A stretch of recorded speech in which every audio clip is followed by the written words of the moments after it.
All right, well, just enough of the background.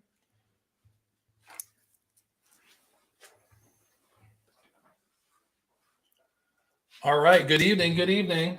Good evening. A great start to an interesting start to the podcast behind the scenes before we got started. So welcome everyone to episode 38. As you can see from the flag flying behind us, we have another Marine in the house. Kyle's actually our first Marine officer. Wow. Yeah, we've had some, Didn't grunts know and stuff that. like that. So I'm hoping we have a better conversation, some bigger words, and the I'm limited to 5 letters. Yeah, and one sentence comebacks we said before, Okay. but thank you for coming on. It's exciting to meet you. We've had a lot of hype going into this episode for a couple weeks. Kyle and I just met an hour ago, which is awesome. I love how we're progressing with Ports and Patriots. But I'd like to introduce everybody to Captain Retired Kyle Andrews, United States Marine Corps. No, Thank you. No, we're wrong. Hoorah. Okay, there we go. Absolutely. I didn't know what the rules were. You can do anything. We talked Yeah. about that. You've Okay. got some young people watching possibly, but as Good. long as we stay away from politics, Let's recruit for the Corps. That's it. Maybe That's even it. the Navy, so we can get some rides. We have a full house. Kyle brought some people. We got a good mix of people in the audience tonight. We've got a couple Marines. We've got a couple Navy guys. And the Army is representing tonight. We've got 3. So That's right. You guys are outnumbering we everybody. only need really 1, though. It's all right. But thank you for coming on board. Thank you for coming on board. Is that the way to say it to the Marine Corps? It works for me. Okay. Yeah, I don't know, though. I don't remember. It's been a long time. So where do we? You're already getting quotes. Look at he's already getting comments. I love it. We're 1 minute. Go Cards. Oh, no. This is scary. Kyle is. Oh, I've got to not say anything really, really bad because it'll get back to my team. No, it's already getting back to it's all right. I think Jim's already got a direct line to them right now. Good. We'll talk about the team he's talking about. But just to start off, if you've seen some of the pictures from hyping up Kyle, a former naval aviator. I mean, a Marine Corps aviator. Sorry about that. But naval aviators, right? Same thing, right? Yeah, Yeah, that's right. it is. Well, That's right. it's we wear Navy wings, so we go to Navy flight school with our Navy brothers, and then we go fly in a Marine squadron, and they go fly in a Navy squadron. So I was technically right. I guess. You were absolutely. They actually are called naval aviation wings. So you're perfect, 100%. Okay. I like Kyle. He's making me feel good too. I need to hear that more often. But we'll start off with an aviation quote. Those are always fun. We actually had a repairman on a couple weeks ago, but this one, first fighter pilot, right? We've had helicopter pilots on, Army helicopter pilots, who will tell you they're better than fire pilots. You just ask them. But we'll start off with a quote from Walter Cunningham, who says, "Any idiot can get on an airplane off the ground, but an aviator earns his keep by bringing it back anytime, anywhere, under any circumstances to man and God can dream up." So it's pretty true. And any landing you walk away from is a good one. Right. And an interesting aircraft, if you haven't looked, Kyle's an old school Harrier jet pilot, which I think they're not flying. Well, they're not flying. I think we have a few left, but everything's being phased out for the F-35. So the VMAT 203, the training squadron is no longer. It's been decommissioned, and so everything's F-35 now. I want to say 231 might still have Harriers. Do you know about that? I don't know. Okay. And what's interesting, we actually have a former Marine who was who worked on Harriers as well. It's just right. like an ordnance guy. We love those guys. They were loving each other. They were they were hugging, and they drew little hearts on our bombs. Like "Good night, Saddam." We love those guys. All in grease pencil. That is great when you do see the bombs that have the names. It's so cool. It's so cool. The ordnance guys get into it big time. Yeah, I mean, you got to get into it as a pilot to walk out and seeing something. Oh yeah, we love it. We absolutely love it. So before we get into this, they already talked about one conversation when I was dealing with a very happy neighbor, but so the one thing before we get into that conversation is, so we had a naval maintainer on. He was an F-18 guy, so he as a maintainer, he had his name on the aircraft, right? So we asked him how cool that was. He kind of played it off a little bit, but as a pilot, right, when you walk up to an aircraft and see your name on it, how does that make you feel? You got to feel kind of good, right? Or is it, are you gonna play it off too? I think so, but you fly every jet in the squadron, and if you're a really young guy, let's say there's 25 pilots and you have 18 jets, your name's not on one. Yeah, but when your name is on your name's on it, it's and you walk up to it, you're like, yeah, it's cool. It's cool, I guess. But I mean, we don't think about it because we fly everybody's airplanes. That's true. Yeah. He's playing it off too. I thought he was gonna be like, yeah, it's awesome. You gotta have to have a picture by your aircraft with your name on it, right? I don't. Really? No, I don't have one. I feel like that's a huge flex, a Harrier. Yeah, I've got pictures of me in Harriers, obviously, but I don't have one with my name on it in a picture. The only thing that would have made it better to have your name on Harriers if it was the Harrier that was in True Lies. Yeah, well, a couple of my buddies did the flying scenes in that movie. Absolutely. So yeah, that would have been cool. So a little bit about Kyle. We jumped ahead a few years, but Kyle is actually an Ohio guy, born in Lakewood, Ohio, right? Mm-hmm. And moved around a little bit, moved to Ohio and a little bit in Indy. He went to Indiana for a little bit. Indianapolis between 5 and 10 years old, and moved here in '68 when I was 10. Maybe still on some age out there. When I saw that, I was like, "Thank God, somebody's older than me. I feel good. I feel like a young buck over here." Hey, I'm officially on Medicare as of yesterday. Really? It's kind of scary, isn't it? That's a plus. I Maybe. I feel that. Some good discount somewhere, I think. Yeah, so, maybe. But you moved this area back to Upper Arlington, 1968. Yep. Around 10 years old. So your whole life, that's probably what you remember as being Upper Arlington. Yeah, Cleveland. I'm a Browns fan by default, right? So I remember watching the Browns when I was 5 in Cleveland. So, but yeah, but you're right. When you're in 5th grade and going on, and you spend a lot of your life in UA, and I guess the UA bubble, as they say. Right. That's what you kind of remember. And then, so like many of our guests and most of the people around here, Kyle made the fatal mistake to go to The Ohio State University. He's a Buckeye, an old Buckeye though. Like before, was the football team any good back then? Yeah, they were.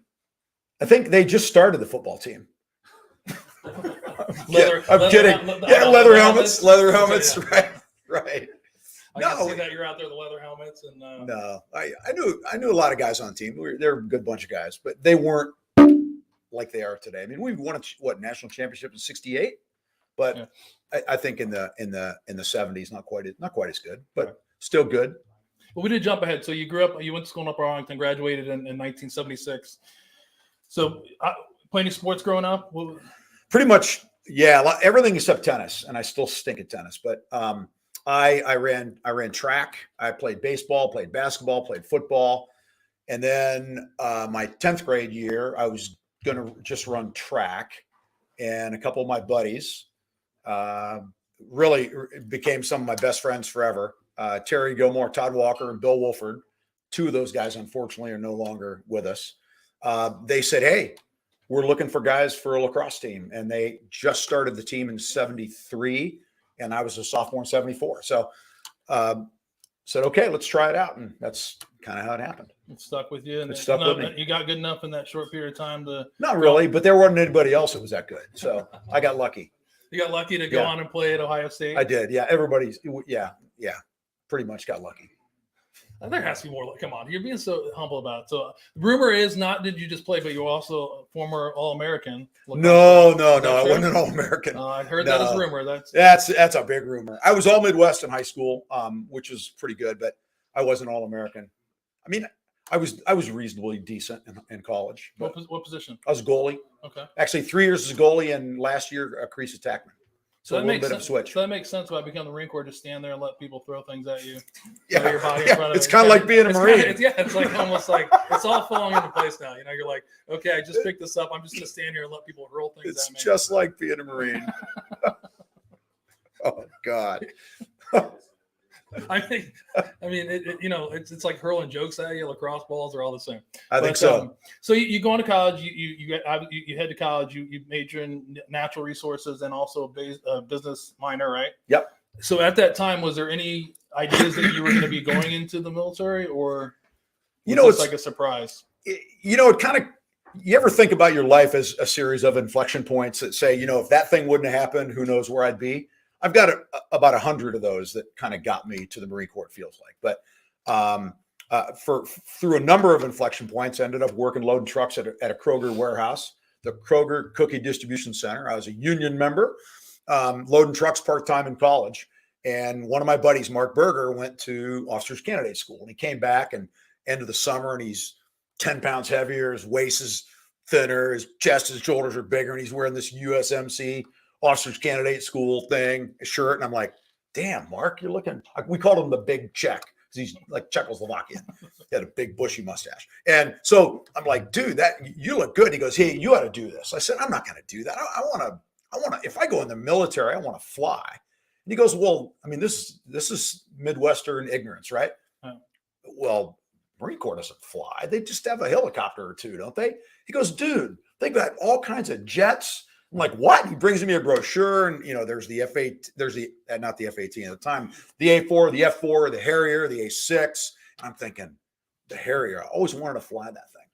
And so I ended up I ended up signing up, and then I was ready to go to officers candidate school one summer, and then I got an internship in my major with the Upper Arlington Parks and Rec Department. And I said, I'm going to do that. And they said, well, if you want to come back, you can come back. So I did my internship, and the next year I said, I'm going to do the Marine Corps thing. So graduated, and in March of '81, I went in the Marine Corps in June. So anybody else in your family in the military? My dad, actually, it's an interesting story. Well, not that interesting, but it is to me. But I'll tell it just in case everybody gets bored. No, my dad was in the Army for a couple of years. My grandfather was in the Merchant Marines. My uncle was a Navy commander, but he was my dad's brother. He was mostly in the reserves. So I went to tell my dad. I said, Dad, I'm actually thinking about doing this Marine Corps thing, going to the Marine Corps and flying. And I didn't know what he'd say. And he looked at me and he said, there's something I've never told you. He goes, I was all set to go become a Navy pilot because I had completed my flight physical. I'd done my AQT FAR, the flight aptitude test. And he goes, I was all set to go, but I didn't want to sign on the dotted line for 6 years, I think it was at that time, or 4. And he says, so I just pulled out and did 2 years in the Army. I'm like, really? And he had never told me that he'd ever wanted to fly, thought about flying, but it was really nice to know that. It was cool to learn something about my dad that through 22 years I'd never known. So yeah, I think that's funny. That's an interesting time to find out, because I think anytime you have anybody in the military, I think in my history of my own life, but also in talking to people, is when you do finally take that step, you do learn stuff from other service members that you never knew about, like things they did, and that's always shocking. I feel like once you sign on the dotted line, you're doing it like you become part of the brotherhood or sisterhood, and you share things that you normally wouldn't do. So yeah, I agree with that. But that is pretty interesting. Did you give him a hard time though eventually about it, of not doing it? Did I give my dad a hard time? Yeah. I told him, when I got done with flight school, I said, Dad, you really missed out. The cool thing he told me though was at that very moment, he goes, it's the only, and he was a successful businessman. He goes, it's the only decision I've ever made in my entire life that I've always wondered how my life might have been different had I made that decision. Yeah. And to me, that was really powerful because, gosh, what if you didn't make that decision? Where do you go? And, your life is a series of those decisions that you make. And who knows, right? Yeah, so, but fortunately for him, he said he was successful, so it went in the direction. He did well, but I think he would have really he would have loved like going on the boat and flying at 500 knots at 200 feet. And did you like, hey, hair you on fire, touch my wings, and then like smack his hand, like don't touch this? Like when he did come to my winging, and thank God he didn't slam him into my chest. Right? No, that's great though. Yeah. So as you said before, now when you went to OCS, did you obviously had in mind to go fly? You didn't just. Did you have that contract already written in stone? Well, written for sure. Yeah. What they do is and you're probably familiar with this. They give you what's called an aviation guarantee. And if you do well enough and you keep passing your flight physicals and everything else, then you're going to get a shot at flight school. So I did officers candidate school for 10 weeks and then basic school for 6 months. You do that in the Marine Corps. You learn a little bit about everything in the Marines. And then I passed my flight physical and I did well enough in TBS and got sent off to Pensacola. And so, as an officer candidate school for Marine, like that has to be there's a famous movie, That's right. Starring Richard Gere, Officer and Gentleman. That was a good movie. They were all going to become aviators, right? Wasn't that the majority of them? They were a Navy AOCS, yes, which is Aviation Officer Candidate School for the Navy. I pay attention to that stuff. So that's good. That's good. Army guys are smarter than I thought. No, they're not. We are.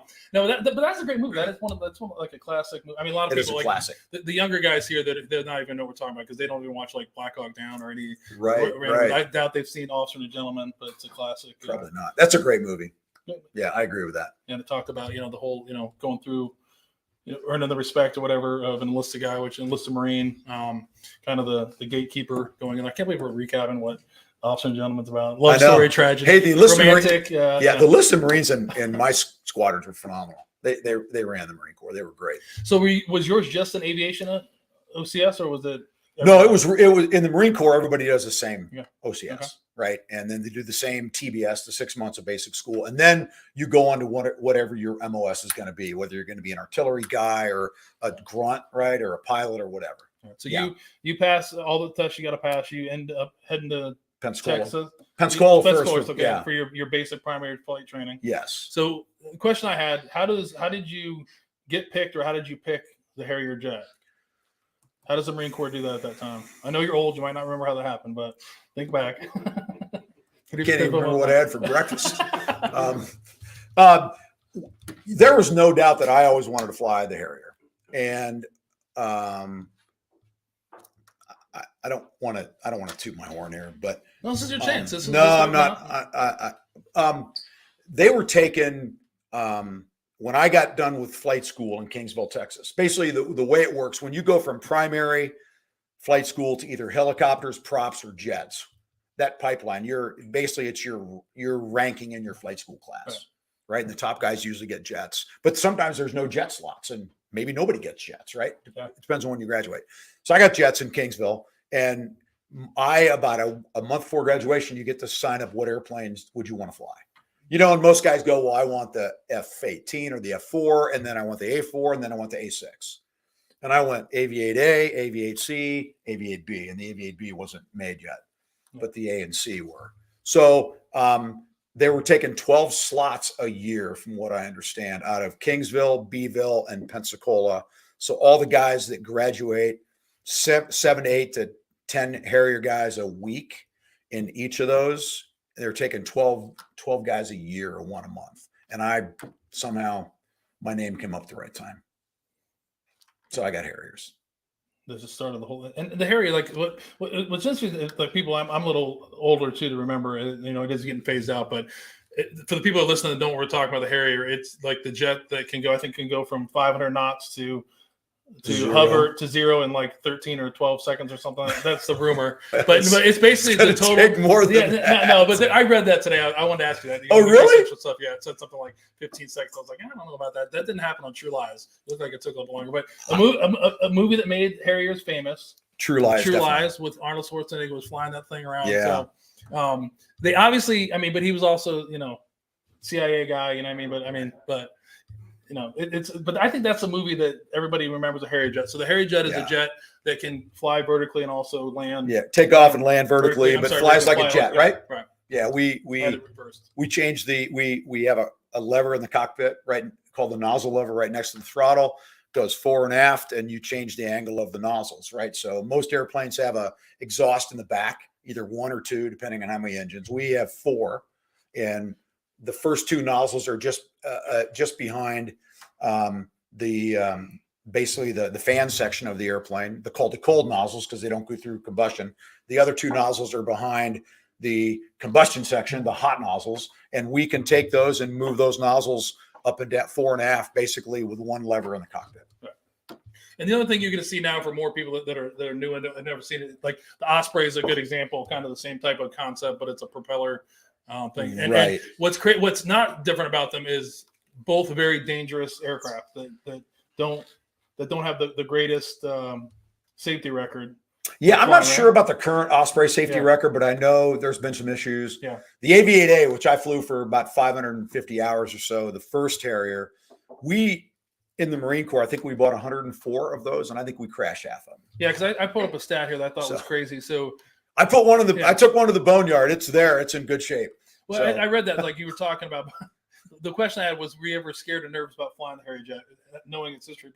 Something I pulled off, it said the Harrier suffers about 11.4 accidents per 100,000 flight hours compared to just 3 for an F-18 Hornet. Yeah, and between 1971 and 2002, 45 Marine pilots were killed in 143 non-combat accidents in Harriers. So, I think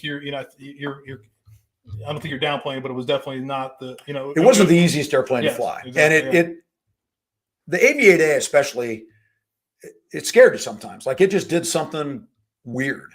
Like you'd be putting your power forward on the pad and the to take off, and all of a sudden it might do this. And you're like, whoa. And you slam the rudder, slam the stick as hard as you can. You damn near break the stick off. And the airplane, if you catch it in time, does this. And then you clean your underwear, and then you take off. We're good now. Let's go right here. That would see at that point there would be to me, it'd be like, hey, when do you eject? It said the Harrier firing from the Harrier firing from a hover. That's true. Was bullshit. Yeah, you can't do that. Joe, don't ruin it for its movie. It's an Arnold movie. It's one of those good. Joe, it is an Arnold movie. It was good. Come on. No, but a couple of buddies of mine did the Moto in Asia. Sean Sutherland and Bill O'Hara were two of the guys that did the flying scenes all in the Keys. And, there's pictures of them hanging out with Jamie Lee Curtis on the boat and in the Keys and stuff like that. And it's like, what a great gig that must have been. I didn't get that gig. No, I was doing some shitty. No. I got the Chuck Yeager gig. That was okay. Yeah, I saw that. There was a picture. If you didn't see that, that's a good. That is. At first, I didn't notice it when you sent me the pictures. Then I looked. I was like, holy cow, that's Chuck Yeager. That's a pretty pivotal person to meet as an aviator, right? That was pretty spectacular, I have to say. Like, what good conversation with him, or was it just like what was the reason for meeting him? So this was October 12th of 87, and it was the 40th anniversary of breaking the sound barrier. And literally, I was the ODO at 203, and I got a phone call from the group commander, Woody Gilliland. He goes, "Hey, Bongo, what are you doing?" I said, "Anything you want me to, Skipper." He goes, "Hey, go home and pack a bag. You, me, and Irish are going to take a couple T-birds up to Wright Pat and go hang out with Chuck Yeager for the 40th anniversary of breaking the sound barrier." And I'm like, really? So we did. We took a couple T-birds and went up there. General Yeager and his aide were on the flight line waiting for us. We shut down, got out, shook our hands, started shooting the breeze, went and had some wine and cheese, and then went into the O Club later that night. And like 300 sets of eyes, like everybody stops. I mean, you talk about a place that's noisy, and all of a sudden, boom, everything's dead quiet. And like 300 sets of eyes are like looking at us. Now, my buddy Irish thought they were looking at him. And I said, "No, Irish, I think they're looking at the general." And, we had a corner table. We sat and drank some great German wine and had good food for about 2 hours. And then the next morning we got in the jets and did a low level down to Charleston, West Virginia. Yeager's like, "Hey, I know plenty of low levels, through Southeast Ohio." And I'm thinking, yeah, you probably do. And probably ones that we're not allowed to fly legally. So we're going to actually fly one that we're allowed to. And then when we got to Charleston, and Woody, the CEO and the general jumped in a helicopter, went down to Hamlin, West Virginia, where he was born. They did a little thing. And me and Irish just hung out in the airport, and then came back and jumped in the jets and went home. It's like, so did he fly what jet down there with you guys? Or? He flew with Woody. So me and Irish jumped in one jet, and he got in the back seat of the colonel's jet. So we kind of wish you could fly him, or that would have been a cool. Oh, you know what? Just being there and spending hours with him. I mean, the cool thing about that experience to me was he was just to us, he's a legend, right? But he's just a regular dude. He's a regular West Virginia dude that liked to hunt and fish and fly. And he treated us like we're his best friends and his peers. Like, you would never know this dude's a legend. He broke the sound barrier. He's a general. He's talking to, we're captains. He's talking to us like we're his best friends in West Virginia. That was a great learning experience about just how you treat people. And I take that with me for the rest of my life. He didn't make any jokes like, "Hey, when I was flying, I was going a lot faster as you guys are getting down there." He did. But you know what? I did run into him. I know it would have been perfect. How fast are we going? I can go way faster than this. I did run into him at the Indy 500. He was I was out of the Marine Corps. It was 94 or 95, and I have a group of friends from Dayton that we used to go to the Indy 500, get in a bus, leave at 4 a.m, and we're eating in this restaurant, and Chuck Yeager walks in with a couple other pilots, and I guess he was doing the flyby. And one of our people goes, "Oh my God, that's Chuck Yeager. That's Chuck Yeager." And their dads did all this work during World War II, right? And they're big Yeager fans. And I'm like, "Do you want to meet him?" I'm like, "What? You know him?" I said, "Of course I know him. I flew with him once." Yeah, I flew with him once. So I went up and reintroduced myself, and he goes, "Oh, Bongo, good to see you. Hey, how's Woody and Irish?" And I'm like, we talk. I say, "Hey, can you come over and maybe sign a couple autographs?" And he hung out with us for like 20 minutes, signed everybody's everything. And yeah, only time in my life I've ever been a hero for about 5 minutes. Hey, but that's a legend you met. That is pretty cool. It's a legend. It's always great to see when you hear stories where you meet a legend and then it doesn't go as well as you thought it would be. You always hear great stories of how legends end up letting you down, but it's always great to hear when you see someone that's like, so especially in the military, because you see people that have such, they're held so high, and you meet them. But you did say it, they're just a normal person, but we look at them in a different way. They've accomplished something that is pretty damn special. He was legendary, and he was so cool. Yeah. I've been fortunate. I think I talked about it before, but I was fortunate enough to meet I think 4 Medal of Honor winners, and that's always really cool to meet them, because I haven't done. They that. generally you when you talk to them, they're just the most humble people, but probably they know their story, but when you start you're talking to them, you start thinking about what they did, and a lot of them are just very casual about what they talked about, and it's always it'd be interesting to see them, because they know they're held to a different way, but it is nice that they can communicate it a normal way, and that they're not walking around. Completely agree. Because they're very humble. I think that's the word I'm looking for there. So you brought up your call sign already. You jumped that. Bongo. Yes. So I guess we got to go there. When do you get your call sign? Is that when you get to the final place in Texas or in Pensacola? Your unit. I think you end up more getting it in a fleet unit. Okay. So when you're a student, you're just a flight student. You're just a schmuck, right?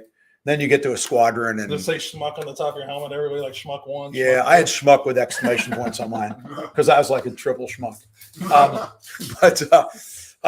Yeah. So, and it's everybody gets them differently, right? Some guys it's just natural. Like Doug Smith, his call sign was Smitty. There's no creativity in that, but that's kind of boring, right? It is boring, but everybody calls him Smitty, so kind of sticks, right? And what you learn about a call sign is if you like it, really like it, it may not stick. But if you don't like it, it's on you forever, right? So Bongo, Bongo came. Bongo was fine. When I was a student in Harriers, there was this. I'm not going to tell that story. No, I can't. I'll tell you guys that one later. But guys get them different. Brent Bielenberg, B9, B9, B and 9 letters. Or Charlie Holbaugh's been to space, I think 3 times, a Harrier pilot. Scorch is his call sign, because he burned up a set of $600,000 Harrier flaps as a first lieutenant, because he missed a procedure when he had a flap failure. So, guys get call signs for different reasons. Like my buddy Eric Van Camp, he comes into the squadron, and somebody goes, "Hey, Skipper, this is our new lieutenant, Eric Van Camp." And Skipper's, like the beans.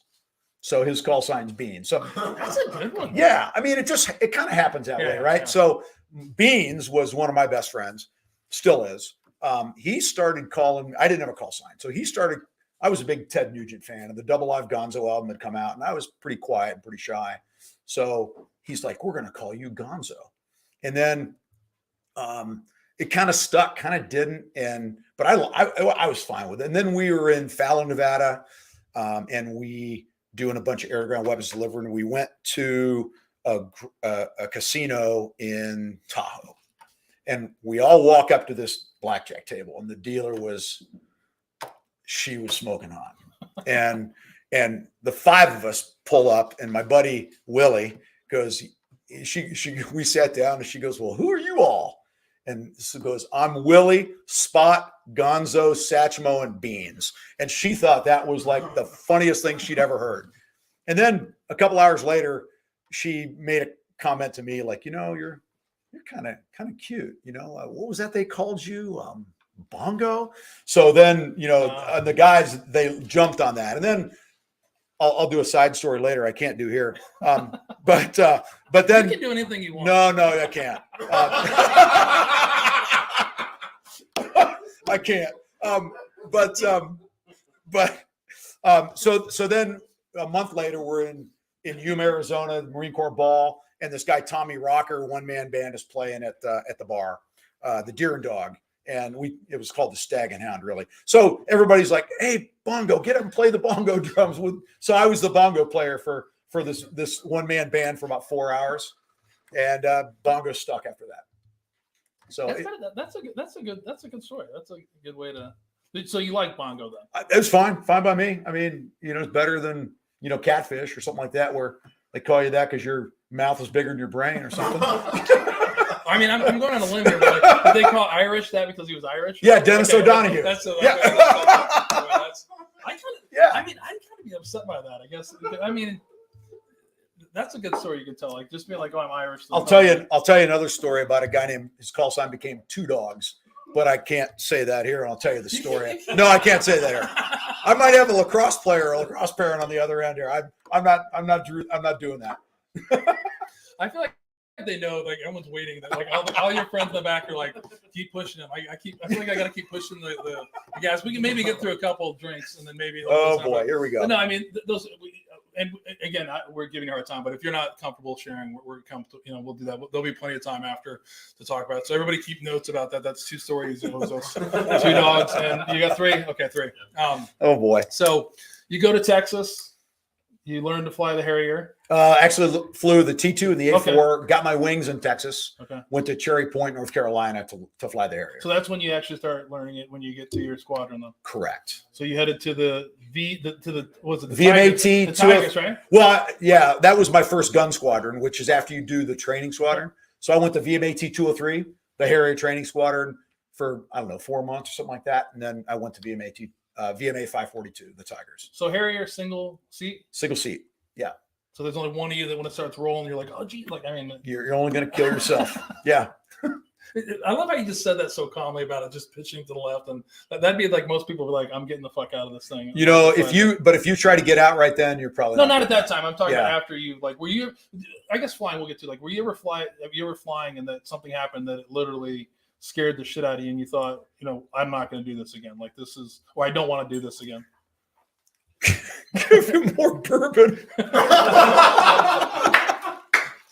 Oh, geez. I've almost died a couple times, but I don't think you think about it when you're in the air, right? I think it kind of hits you when you're coming back to land, or you land and you start taking off your flight gear and you go. That's what I'm saying. Like I'm not saying at the moment, but like you get back, you've got, you recovered from it. You're home, you're chilling out a little bit, and you're just like, holy Christ. Yeah. I mean, I've had a couple of those. One that really stands out is, I was a pretty new section leader, which means you can lead another airplane, right? And then division leaders, you can lead 3, and there's a 4-plane. And I was going through my division leader quals, and I was actually flying a section with the squadron CO, Vic Tabor. Great guy. Him and John Capito and Woody Gill, and 3 of the best leaders I've ever known in my life. But we were flying what's called combat spread. So combat spread's 1.25 miles to 1.5 miles a beam. And then I'm here, and we're not gonna mic click or talk. I want to go this way. I flash my wing, and he goes, and then I go at the right time, right? And then you end up a beam this way. Well, it's the wingman's job to always be in the right place, but you also never want to reduce power and slow down because speed is life. Well, I ended up where our CO, I think he was testing me. He ended up way out in front, and he's not going to reduce power. So the only way to get him back was I took a hard cut to the left to displace, and then a cut back to the right. So we come back together. Well, it was one of those things where I'm coming back to the right. I'm pulling, 5-6 G's, and I'm looking out the top of my canopy because I'm like this. And his airplane is climbing. I'm thinking, why is he climbing? We're at 200 feet. And then all of a sudden, all of a sudden in the back of my head, I'm like, no, I don't think so. So I look out the front, and I'm in about 100 degrees angle of bank, 7 or 8 degrees nose down at 480 knots. And I just leveled the wings, cranked the stick. I probably bottomed out at 30 feet, maybe 20. And I'm thinking, when I got back from that flight, I was like, wow, you damn near, put yourself in about 1 million little pieces on the ground. So yeah, but every pilot does some things like that, right? I mean, they just, that kind of stuff just happens. And, you talked about all those guys they're dead. I probably know most of them. Right. And I don't have enough fingers and toes to count my friends that are no longer here. So it was a dangerous business. And, a lot of people come close, but somehow they're still here. Right. And I don't know why I'm still here, but I am. I'm grateful for that. But I feel guilty about it sometimes, but I feel grateful that I am. Yeah. But I'm glad you brought that up, the guilt part, because, that's, one of the things that is interesting about your time of service is, it isn't during, the heat of the war that's going on. So you were, you weren't, a lot of things weren't going, got out. We'll talk about your career when you got out, right when things started to pick up in some aspects. So, Yep. But that doesn't mean that you guys weren't pushing the envelope and doing things and training and preparing to go to war. Because at the time, Yep. the Harrier jet was the Marine Corps' close air support. It was, which yeah. was a pivotal thing for the Marine Corps, a pivotal mission, an important mission, right? To be I supporting think so. the Marines Yeah. on the ground. But yeah, I mean, the guilt part is interesting. But I always, I try to deal with it. It's like those guys probably had the same spirit you did about flying it. They were doing something they loved. That doesn't always make it easier, but all those guys that you can name, you probably name them all. They were doing what they loved, right? Yeah, I mean, they did. You know what's interesting is, and I think a lot of guys probably do this. I mean, I hear the national anthem all the time because I'm a high school coach, right? And we play it before every game, and guys' names just scroll through my head every time. And I sometimes go, God, it's been 35 years since and you, yeah. But all those guys are great men. I mean, they're smart family men. A lot of them were college athletes. They're just really good pilots. And sometimes it's not your day. Sometimes the airplane does something and you have no control, right? Yeah. Well, drink to them. I mean, I just poured mine out, but cheers. Cheers.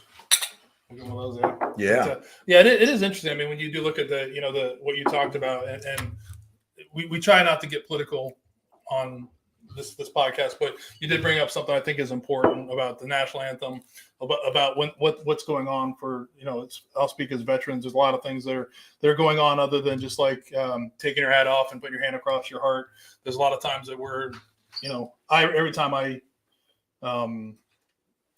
hear the national anthem or part of it, I'm thinking about something that's not in that moment, not about that moment. So it's one of those things to remember when that's happening is, it may be inconvenient to you to stand up or do something like that. But for us, it's a time that we use to reflect people that are no longer with us.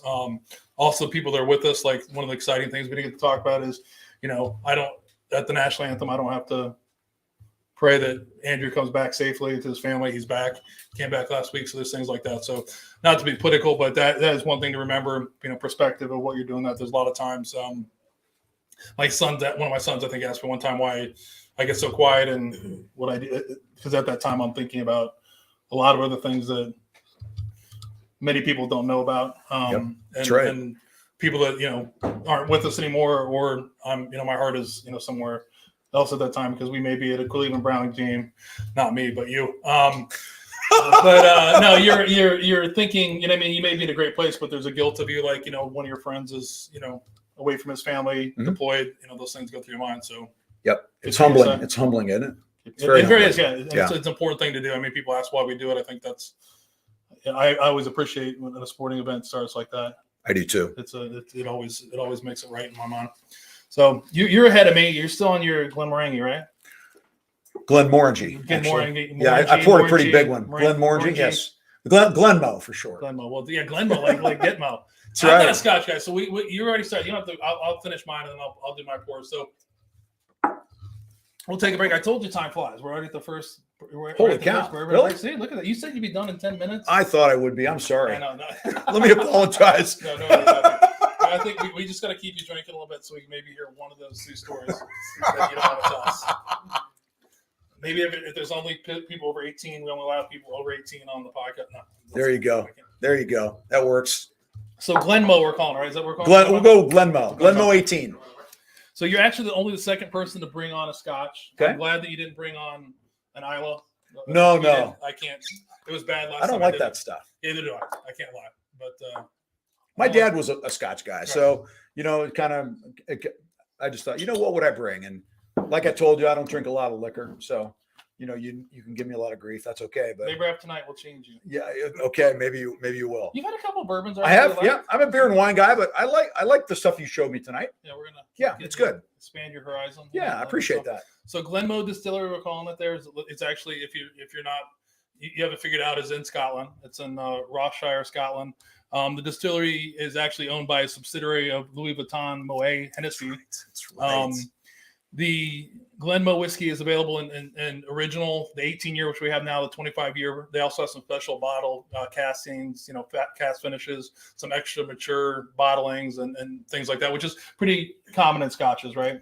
This is one of their normal every day what they call actually they're like mid-range. I think Yeah, I would say they're prestige range. Yeah, there's a lot of 10s, 12s, 14s, Yeah. and 16s, but this is I don't think any of those are like double cast like these are, right? So this is they call it their prestige range. So if you are into Scotch, it seems like 18 years. If you're not into Scotch, when you say 18 years old, a lot of people, if you're into American whiskey, that's an amazing bottle. It's really old. Macallan 18, it's super old, but it's really as far as bourbon at 18 years old, yes, but Scotch is not that uncommon to do that. But correct. This the distillery production of alcohol, according to the distillery, goes back all the way to 1703, when the first production of alcohol was there. In the 1930s, the first brewery was actually built on the property and shared the water source. Like I mentioned this earlier, this is considered a Highland. We're not going to get into all the different regions of Scotland, but this is a Highland. It's a Highland distillery, and interesting about it is it actually boasts the tallest stills. That's right. I just read that the other day. Yeah. I'm glad you said that. And then, so you talked about before. I'm gonna turn it over to you because you know what they do with it. So they take. You've already stole my thunder earlier. No, I don't want to do that. That's on. You got it. It's your favorite whiskey. Go ahead. I mean, so it's age 15. It's 15 years in American oak barrels, right? And then they take 30% of it and they dump it off in some Spanish Oloroso sherry barrels. And they age that for another 3. So the 30% goes in the Spanish sherry barrels for 3 years, and the other 70% stays 18 years. And then they bring it back in 3 years and they blend it back together, and that's how it goes. So not like a finishing process, but just I guess you could call that it's still aging, so it's not just finished, but yeah. And not uncommon for Scotches or Irish whiskey to do that as well. And then, like we said before, this one's pretty straightforward. It's 18 years old. The juice is 18-year-olds. It's 86 proof, and the mash bill is 100% malted barley. So this is Scotch. It's single malt. Yep, that's right. I hope everybody knows that. But I hope so. You're like only the second guest who was able to talk about their favorite. I kind of like that. Maybe I could have put some homework on the future guests to do that. But yeah, there you go. Knocked it out of the park. But actually really good. I haven't had. I'm glad you like it. Yeah. To me, it's these type of Scotch. I like the Highland stuff. It's just a little sweet, and obviously it is got that vanilla-ish, the aging and the sherry cask. It does, and it's just nice and smooth going down. Right, there's no burn or anything like that. It's just nice. I have to say this one way better than our last Scotch. Good for me personally. But I'm glad you're a Glenmoe guy now. I don't know about that. I'd have to drink through a lot of American back there. American whiskey and bourbon before I get to that. There you go. I can't get into the Scotch game. I don't have room, and I get it. I think I'd be in a lot of trouble if I went down that road. But that's okay. But it's good though. That's a nice sipper. That's something different. It is. I mean, it's good neat or on ice. I mean, I like it both ways. So, but that's one of the ones I like neat really well. So we'll talk about it. So we've bounced around a little bit all over. I like it. This is there's nothing. But let's talk about you learn to fly the Harrier. You get to your first attack squadron, right? Yep. So what's that like? Brand new Marine Aviator, Naval Aviator, fresh of training. You head to your fighter squadron. I mean, this is the early 80s. I feel like there had to be some hazing going on. 83. A little bit, Well, it wasn't hazing. The old Marine Corps, a little bit of like tough love. I learned that from Officer and Gentleman. That's what I feel I'm coming from here. I know they treat you like. I was only 10 at the time, so just trying to put it in perspective. They don't treat you all that well. No. Yeah. But in Let's the end, that's a good point. I mean, there's definitely it's not a fine line. There's a very thick line between you're a student and you're an instructor in Harriers, and especially the Aviate-A, which had a really bad safety record. The Aviate-B doesn't have a great safety record, but it's a lot better than the Aviate-A was, and the B is a lot easier to fly. It's a lot more stable. So what are the differences between them? Well, gosh, I mean, there's a lot. I mean, basic for us, basic for you would be the Aviate-A is basically 1950s or 60s technology, all basic little dials, and then the Aviate-B is like 70s technology, cathode ray tubes, backup instruments, a really good heads-up display. It was slower, but it carried more gas. It carried more payload. It was a more accurate bombing system. We had an angle rate bombing system that was really good. You can fire laser guided weapons. I guess you could off the Aviate-A too. But the Aviate-A it's just a bare bones jet. I mean, and it's like getting in a really old Ferrari versus like maybe a brand new Porsche Cayenne, right? That's kind of the way I look at it. I mean, the Aviate-A just you could just feel it. You could feel the power. Right. You could sometimes it just rumbles and you throw the thing in the corner and it goes. The Aviate-B, just everything seemed a little smoother. Right now, the Aviate-B could turn a lot better. It had better nose. So turning in a jet is pitch rate, right? You go this and do that. The Aviate-B had a much better pitch rate and could turn on a defender a lot quicker. Where the Aviate-A, in the corner velocity is basically the minimum speed where you can get the maximum G, and we could pull 8 Gs. But I think the cornering velocity on the A was 420 to 450. So to get 8 Gs, you had to do, let's say, 450 knots. Well, that's a big circle at 450 knots. The Aviate-B, the corner velocity is more like 280 to 300 to get 8 Gs. So you can make you can make a much smaller circle, right? So, I mean, those are some of the big differences, but the A was like a little rocket ship. It was so fun to fly. The Aviate-B was fun to fly, but like it's my dad's Harrier. They made it. They just dumbed it down, or just ruined the fun thing about it. They did. I mean, the B didn't accelerate quite as fast. It didn't have a top end as fast. The Aviate-A was just like a screamer. It was a fun jet. So your guys' mission as a Harrier, are you mainly concentrating on close air support or air to air? What's your mission? Our biggest mission was close air support, air to ground bombing, but we did a lot of air combat too, right? And some things you can do with the Harrier that are interesting. You can play around with the nozzles and really flip the nose around quite a bit. And you just have to get your nose on somebody to shoot them, right? So that was one of the greatest things about flying the Aviate-A. I mean, I could take a guy vertically and I could just flop on him, like pull the nozzle, the brake stop, throw the power in the airplane, just goes whoomp like that. And all of a sudden I'm coming nose to nose. So you can do you can pull the nozzles in about 10 or 15 degrees, get the reaction control system moving. And now you can get the nose around even quicker. So now you're going to bleed off airspeed, but there's just a lot of things that you can do. We actually, it's kind of funny because the last 9 or 10 months I flew the Aviate-A, our CO Vic Tabor, call sign Buck. We basically painted bogey for hire on the side of our jets and just did nothing but air combat for 9 months with everybody that would fight us. So basically he was a F4 pilot in Vietnam, right? So he just loved air combat. So we took 12 jets out to Miramar.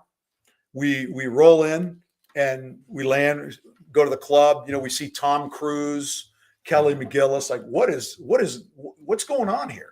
Oh yeah, they're Hollywood's here. They're making some fighter pilot movie.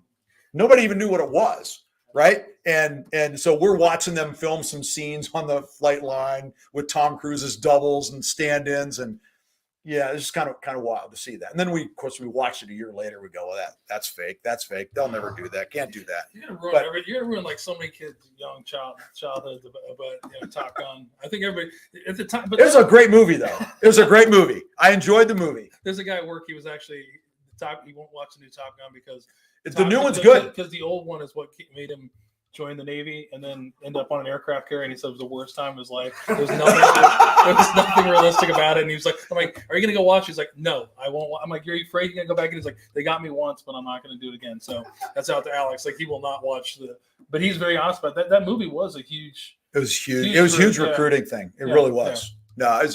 No, it was an entertaining movie. I still enjoy watching it. They did about the wrong jets, all right. Would you do it about the Harrier guys? No. I mean, the F-14 was the right jet at that point, or the F-18. Yeah. I mean, the F-18 was just coming into service at that time, so there weren't a lot of them, right? I saw a video the other day. I didn't realize how fast the F-14 could go. Yeah, everyone thinks it's an old aircraft, it's gone, but it was like it's faster than. I think it's 1.5 or 6 for the max, something like that. Crazy how fast it went. Yeah. Yeah, I had a lot of buddies that flew F-14s. I'll tell you what, that's a big airplane. And when we were doing air combat against them and you go nose to nose, you got like 1,000 knots of closure and you come flying like this, like 40, 50 feet apart. And then you turn, right. And he puts his wings out. It's like a tennis court on the other side of the circle. It's like, God, that's a big ass airplane. And it was huge with the wings out. Just, enormous. And fast. And fast. And it was a good airplane. I mean, that airplane, that's been a great airplane for the Navy for a long, long time. Yeah, somebody posted speed is life. You said that once before. So as an aviator, that's Speed is definitely life. Yeah. I mean, you never want to slow down, right? Because you, except for you're in again, a hurry. You can't slow down. well, but you remember we talked about corner velocity and be able to get Yeah. G and get the nose around. If you're flying around at 150 knots, you're a traffic call and you're dead. So you can't do that. So G's, let's talk about taking G's. Like people have seen that. Like, what is that? What would you? How do you explain that? The G force you see a lot of videos now that come out where they put you in like the centrifuge, and they whip you around, everyone's face gets all. It's true. Like, I can't even go on a merry-go-round without throwing it, let alone being that. And I'm like thrown in there. Like, so what is that? What is that feeling like? I mean, that's because not everybody can withstand that, right? You know, I think anybody who is training to be a pilot can learn how to do that. I mean, you learn how to. You wear a G suit first of all. You know, the Blue Angels don't, but we do. And it as soon as you pull G's, it fills up in your legs and your waist to kind of help keep some of the blood in your head. But I mean, literally, if you don't pull 7 or 8 G's all the time, and you pull it on really quick, you could be in trouble. So you just got to be ready for it. G's is kind of one of those things where you are flying and you're pulling hard and you're starting to close your epiglottis. You do this funky maneuver to help try to keep blood up in your head. And I've grayed out 100 times where it just kind of does a little bit of this, but I've never gone to like a blackout. But you're pulling 7 or 8 G's, but if it's gradual onset, it's easier to handle than if it's just really instant. So when you're graying out at that point, do you start letting off, or do you just start going into No, you just grunt harder because you're trying to get around on this guy. No, you don't. Hey, I'm feeling a little gray. I'm just gonna let my G off. You just come in and shoot me. Yeah, we don't do that. We pull harder. I guess as a question. I mean, that's. I think some people would think that if you start knowing that you're in a few seconds, you could become unconscious, right? It depends on the situation you're in. Yeah, I mean, if you're pulling off target and you're not in combat, and all of a sudden you do that, you might let off a little bit. But if you're doing an air combat thing with another couple jets and you want to win the fight and you can stay within that level of control, you're going to keep doing that. Right. Yeah. What else? Yeah, that's natural, right? Yeah, it's natural. Let's pull that down so it blocks you a little bit. We don't want anybody to miss you. Your beautiful face there. There you go. Bongo. As the dealer told you many years ago. She was something. Oh my gosh. Not like you remember anything. No, it's great. But so you talked about, before we talked about the difference of aircraft, it's interesting to have that. You were talking about the delineation between, an instructor and not an instructor. Yeah. So I think partially in Harriers because so many guys died, right? They were really serious. And I mean, I've had a talking to from the CO, like, I don't want to go to your funeral. I've sat in his office. Like when I was a student, I guess, so I was doing some air combat with the executive officer, a guy named John Capt, and Cap's passed away about 2 years ago. He was the best leader I've ever had. He's really responsible for forming a lot of who I am as an adult. And he was our executive officer. And we had talked about, hey, if this happens, will you knock it off? Like, if you get the gear light, if your gear's up and you're below 165, the gear light goes off. If that's an automatic knock it off. Or if you're below hard deck of 5,000 feet or soft deck 10,000 feet. Well, we just did an air combat flight, and this is kind of those learning experience things. I'm doing an air combat flight, and I had a pretty good flight, and we got back in, and Caps goes, that's the best air combat flight I've ever fought against a student. And I'm like, well, thank you, sir. I said, but that damn gear light was bugging the crap out of me. And the gear light wasn't supposed to go off, and I'm supposed to call knock it off. And he's like, what? And basically what was happening is I would basically get slow to 165, the gear light would go off, but then I'm back in the fight kind of thing. But I think I probably pressed the boundaries a little bit. And 30 minutes later, I was sitting in the CO's office, and he's telling me, he goes, you know what? You're trying to write checks that your body can't cash, the old Top Gun line. And he goes, you've got a so great, that part of the movie was right. He goes, you got a great set of hands, but I worry about your head. I'm worried you're going to kill yourself, and I don't want to go to your funeral. And I don't know if you've ever been in a situation like that where you literally felt like your body was down inside your boots and your head was like way up here and you didn't have a body. That's what it felt like. I would never felt like that. And I really took that to heart and said, you know what, you just got to be smarter.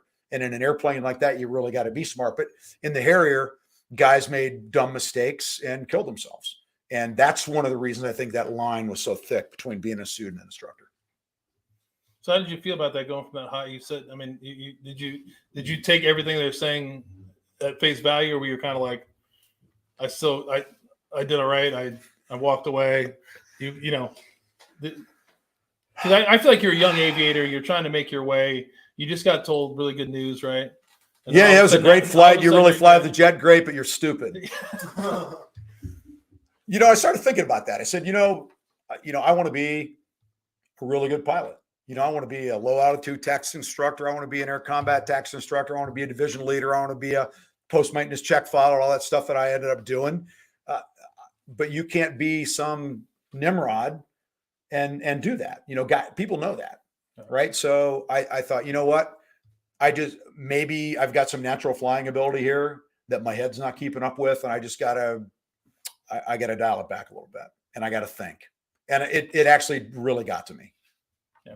So I don't think if you hear those stories about constructive criticism, that's one of the things in the military, if you're in the right organization with the right leaders, you know, you can feel like you're on cloud nine, and then 5 minutes later or 30 minutes later, you're getting brought back down to reality. Because everything's getting bad. And I think that's one of the greatest things about the military is there is that if you're in the right place, there is a ton of, you know, constructive criticism that is very important. And that, you know, if you don't listen to it, it can't ultimately lead to your death or other people's death. So that's one of the things. And I think that's interesting that, you know, it's one of the things that when you get in the civilian world, it's not always the same. That, you know, all of a sudden you can go like a year, think you're doing a great job, and then somebody drops something on you, like your annual review, and you're like, whoa, I thought I was doing a really good job.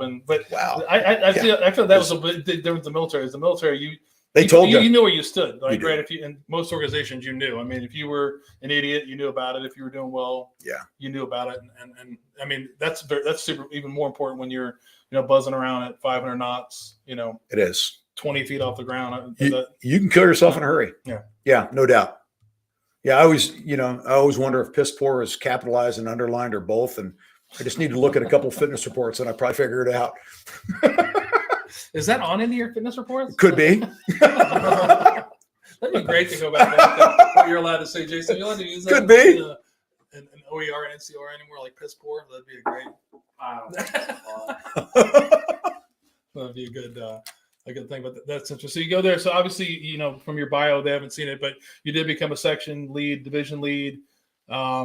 Started checking off all the blocks that you wanted to accomplish as a naval and Marine Corps aviator. Yep. And life's going good for you. Life's going great. Yeah. I mean, it was a great career. Things were looking good, and so no complaints. And then I couldn't believe they were paying me to do it. Yeah. I mean, I always gotta say, like, the pilots have the coolest. Like, the funny thing is watching. You were telling stories about the difference in the aircraft, and Joe's over there, like, as the maintainer, like, he's got it right. He's legit. He's legit. This guy flew him. Now, but I saw a lot of pictures of him. I didn't really fly him. It's all a big ruse here. Did you? I just met Chuck Yeager. I heard about G's in Top Gun. I saw the faces. You know, you can see that on the internet now. TikTok, everything like that.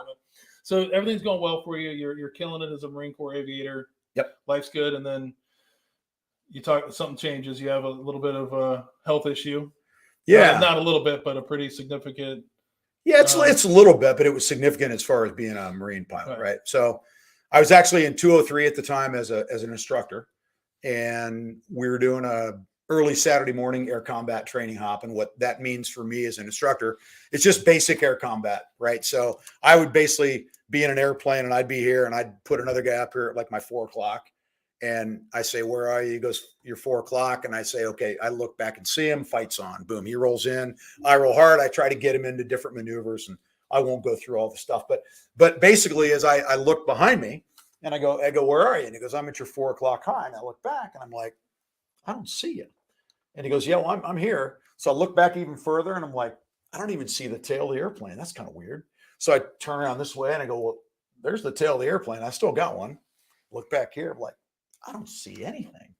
So I'm like, well, fight's on, right? So we do our thing, and we did the whole flight, and I got back and didn't think about it, right? And so I'm taking off my flight gear, and you know how sometimes your eye itch, you know, we're stupid. We jam our thumb into our eye. So my left eye itch, I jam my thumb in my eye, and I'm like, oh, I can't see out of my right eye. I thought that's kind of weird.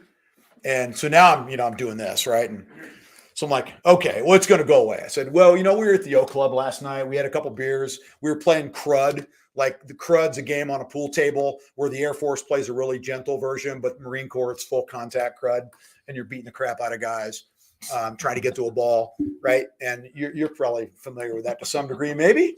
No? He's like, we could play it after that. Fighting, not the crud. Oh, okay. Well, it was a fight around a pool table. So I thought, I probably scratched my cornea, so I didn't tell the doc. I flew for 3 more weeks. It's not getting any better. And I'm like, well, maybe the doc can fix it because it ain't getting any better. So I finally went to the doc, and that was kind of it, right? That was, I stayed there actually for another 16 months as the safety officer, flying in the back seat of the 2-seater. Got to do the Chuck Yeager thing when I was grounded. That was in October 86, October 87, and this happened in like May of 86.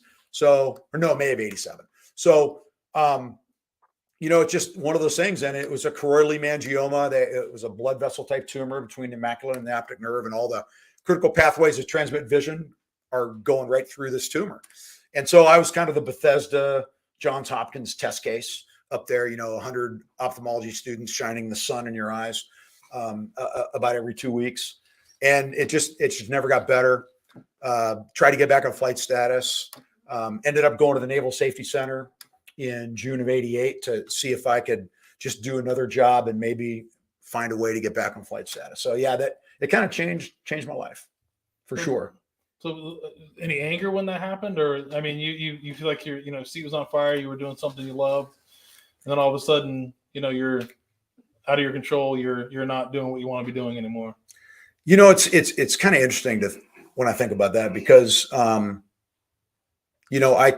tell people now that I'm older that, you basically can change the outcome of any event by the way you respond to it. It's the old ERO formula: event plus response equals outcome. And I think I did that subconsciously. I just said, all I can do is try to get back on flight status. I can't feel sorry for myself. Said, if nothing else happened, I've lived my boyhood dream for a while, and so many people wanted to do this. They can't do it. Said, I've lost a lot of friends already. I'm still here. So I just kind of took it day by day and kind of went from there.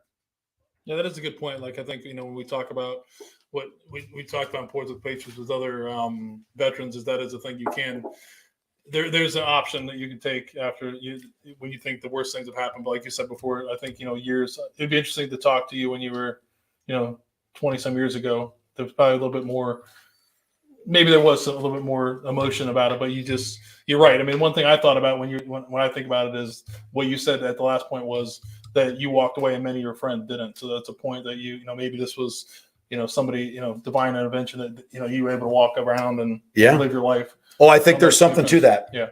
I really do. And then when I got out, I actually tried to get back on flight status and thought I was going to, because this guy, General Daly, who was the head Marine Corps Aviator in the Marine Corps, was one of my students in 203, and he called me Deadeye, which I think is pretty funny. So you talk about how do people get call signs. He called me Deadeye. And I played golf with him, had a really good round. He goes, Deadeye. He goes, anybody hit a golf ball, like, you should be able to fly in an airplane. Come up and see me. So I go to his office in the Pentagon. His aide's a colonel. Like, good morning, sir. I'm Captain Andrews. And before I could get that out, you hear General Daly, hey, Joe, is that Deadeye? Send him in here, right? So, I mean, I got a 3-star Marine Corps general going to bat for me, making all these phone calls, talking to all the Navy medical guys, talking to other admirals, trying to say, can't we get this guy like a C-130 spot? Like it's a dual pilot, prop airplane, doesn't go aboard the boat. Can't we do something for this guy? He's a great guy. He was a flight instructor of mine. I mean, the guy totally went to bat for me, and we couldn't get it done. And then I got out. But I mean, that is another, to me, a great leadership lesson, that people that really are great leaders, if you're good to them, they will go to bat for you like you can't even believe. And I was so humbled and honored that he did that for me, but we just couldn't get it to work out. Yeah, that does make you feel good too. I mean, a lot of things that is always great when you do see, someone, like you said, go to bat for you, take care of you, try to move, mountains for you. But unfortunately, that doesn't always happen. So it doesn't always happen. So, I mean, and I was really fortunate. Yeah, really fortunate. So we get to the part of, you're done burning the sky up. You walk away from Harriers. You medically retire in '92. Start your new life, but your life took a little bit you get dealt another not great card, right? With your father. Yep. You move back. But to me, that, again, that was one of the divine intervention things. You got to wonder about that, right? Like, my dad had early onset Alzheimer's, was diagnosed at 57. And I wasn't going to move back to Columbus, but I moved back to help take care of him. And the whole time I thought to myself, what if I was still in the Marine Corps? What if I was flying? What if I was at VX5 doing weapons test and eval in China Lake, California, which was my next assignment that I would have had. And I'm like, I would never see my dad.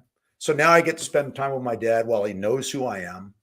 And, I'm the one that took the car keys away for good, and, had to do some things that aren't fun.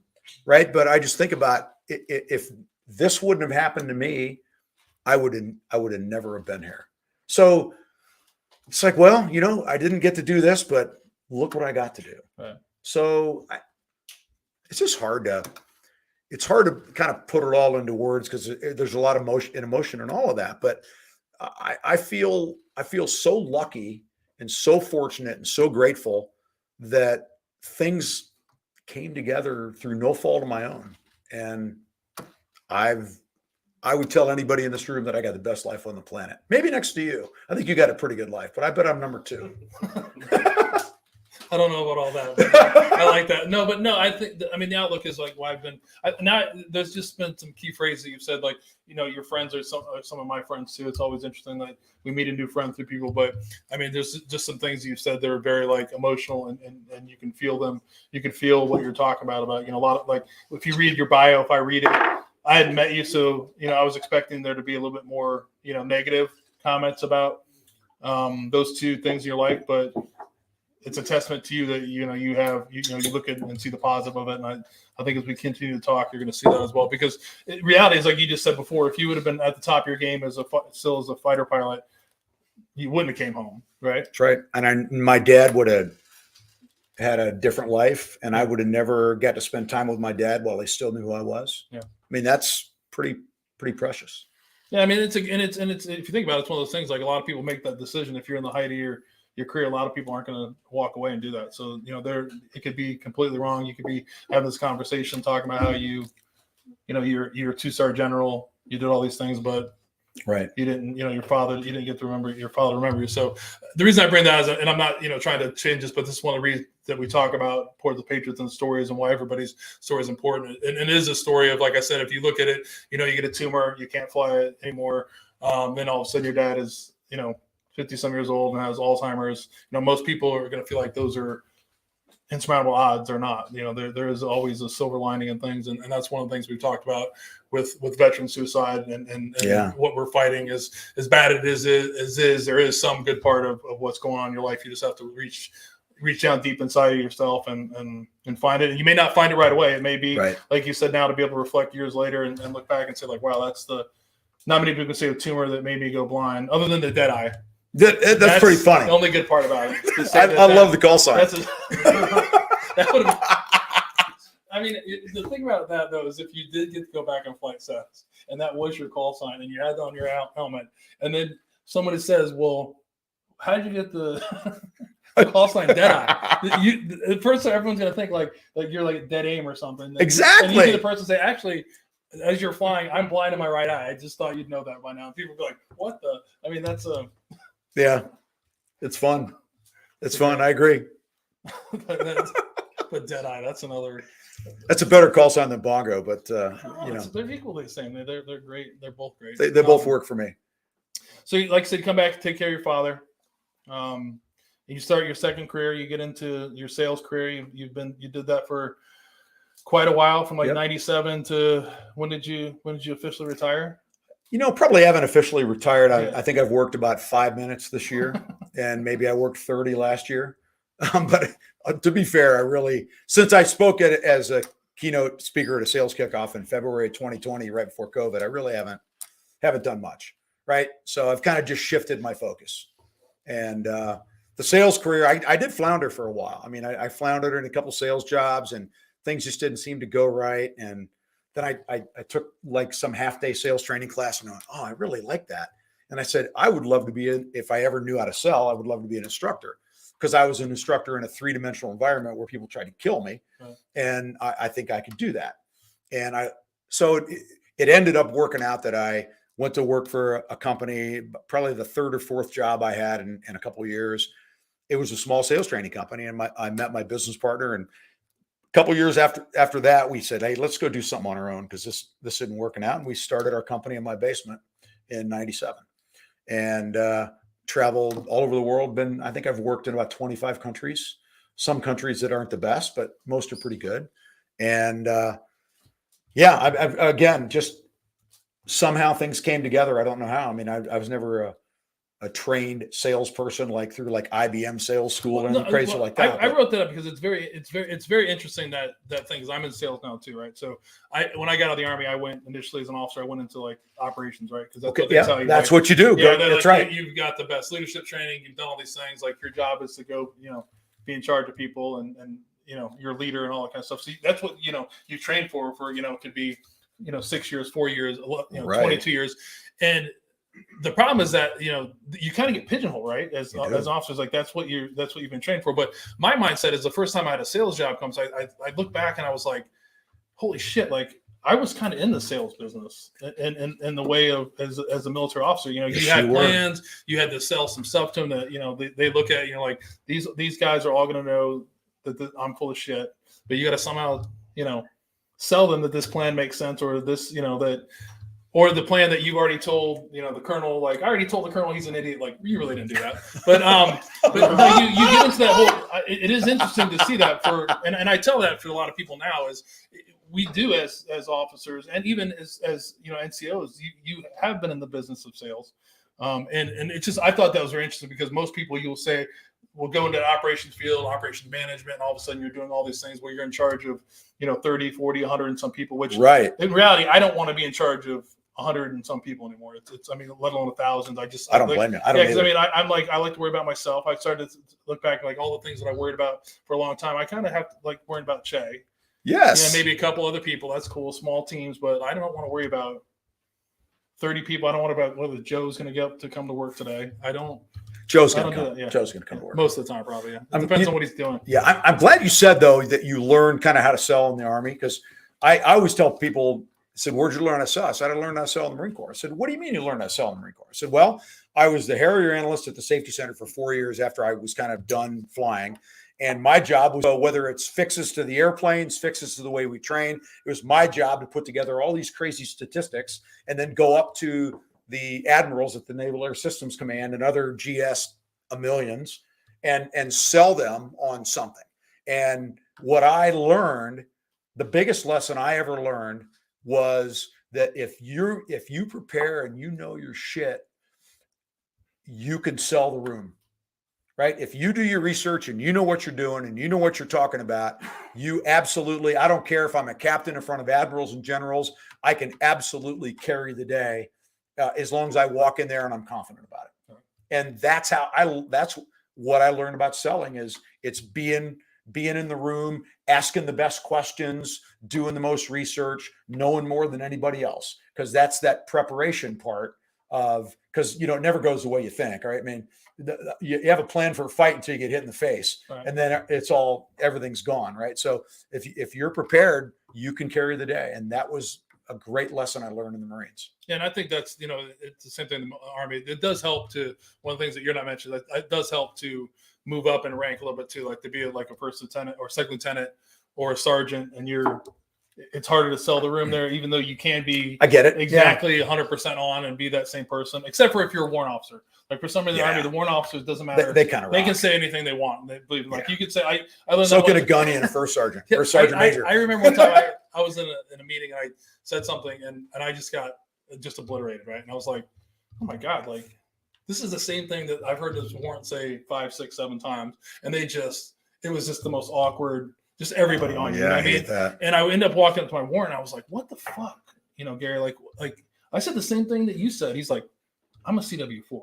Like, you're a first lieutenant. Like, it's different. I'm like, I said the fucking same thing. Like, he's like, it's not the same thing. So there's a difference where, I mean, I just tell everybody it is that when you're young as an enlisted guy, even as an officer, you have to read the room, right? That's you do. You have to read know the who you're room. talking to, no matter if you're right. Like, know that's the one of the audience. things I've always said too is I tell people is you can be 100% right, but that doesn't mean you're right. Like depending on the room, like you could be wrong. So that's one thing to remember too is that takes pride, and that's the same thing with sales. Like you talk about, it's just interesting that you went into that. I thought that was crazy because I talked to a lot of my friends that are still doing stuff that has to do with operations, and I'm like, I don't want to do that. I mean, I like selling. I like being able to. I like the people part of it, right? Because that's the same thing. That was the same thing as when we were. Yeah. I don't like people, but I like being in front of them. So sounds like Jason.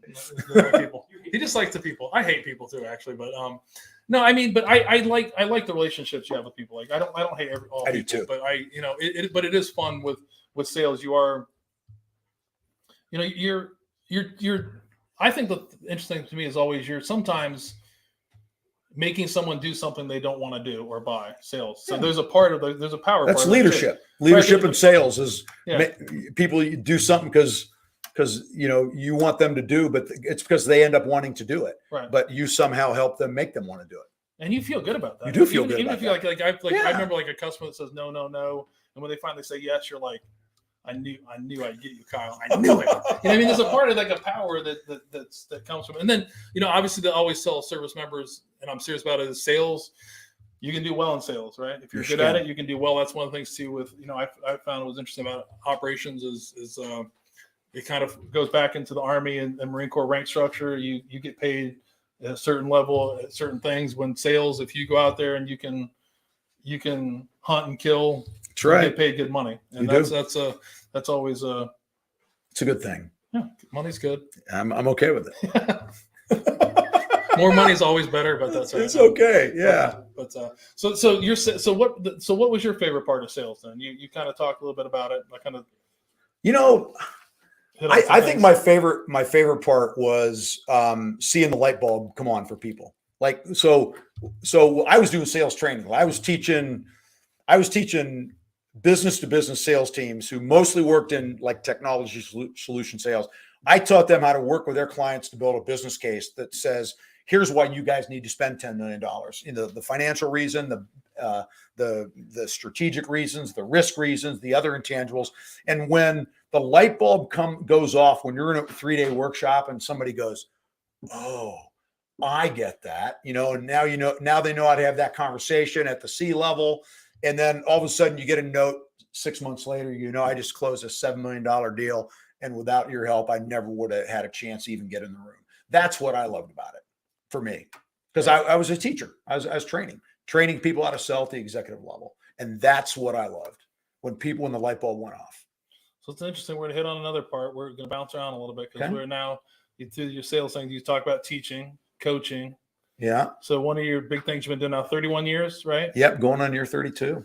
Is what Kyle hasn't shared is he's actually a lacrosse coach. He was a shitty lacrosse player. He said just happened to play at Ohio State, but he's been coaching for 31 years. I think 27 as assistant coach, 4 as a head coach now. Yeah, that's right. So obviously coaching, teaching is in your blood. I always tell people that of all the things I've ever done in my life, there's nothing better than being a high school coach.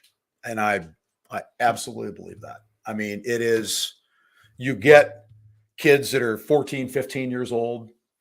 You see their little brothers hanging around and they're in 3rd and 4th, 5th grade. And these kids come through the program and you just watch these kids mature from freshmen to seniors. And then they go to college and they come back and they play in alumni games and they visit you and they send you letters and just,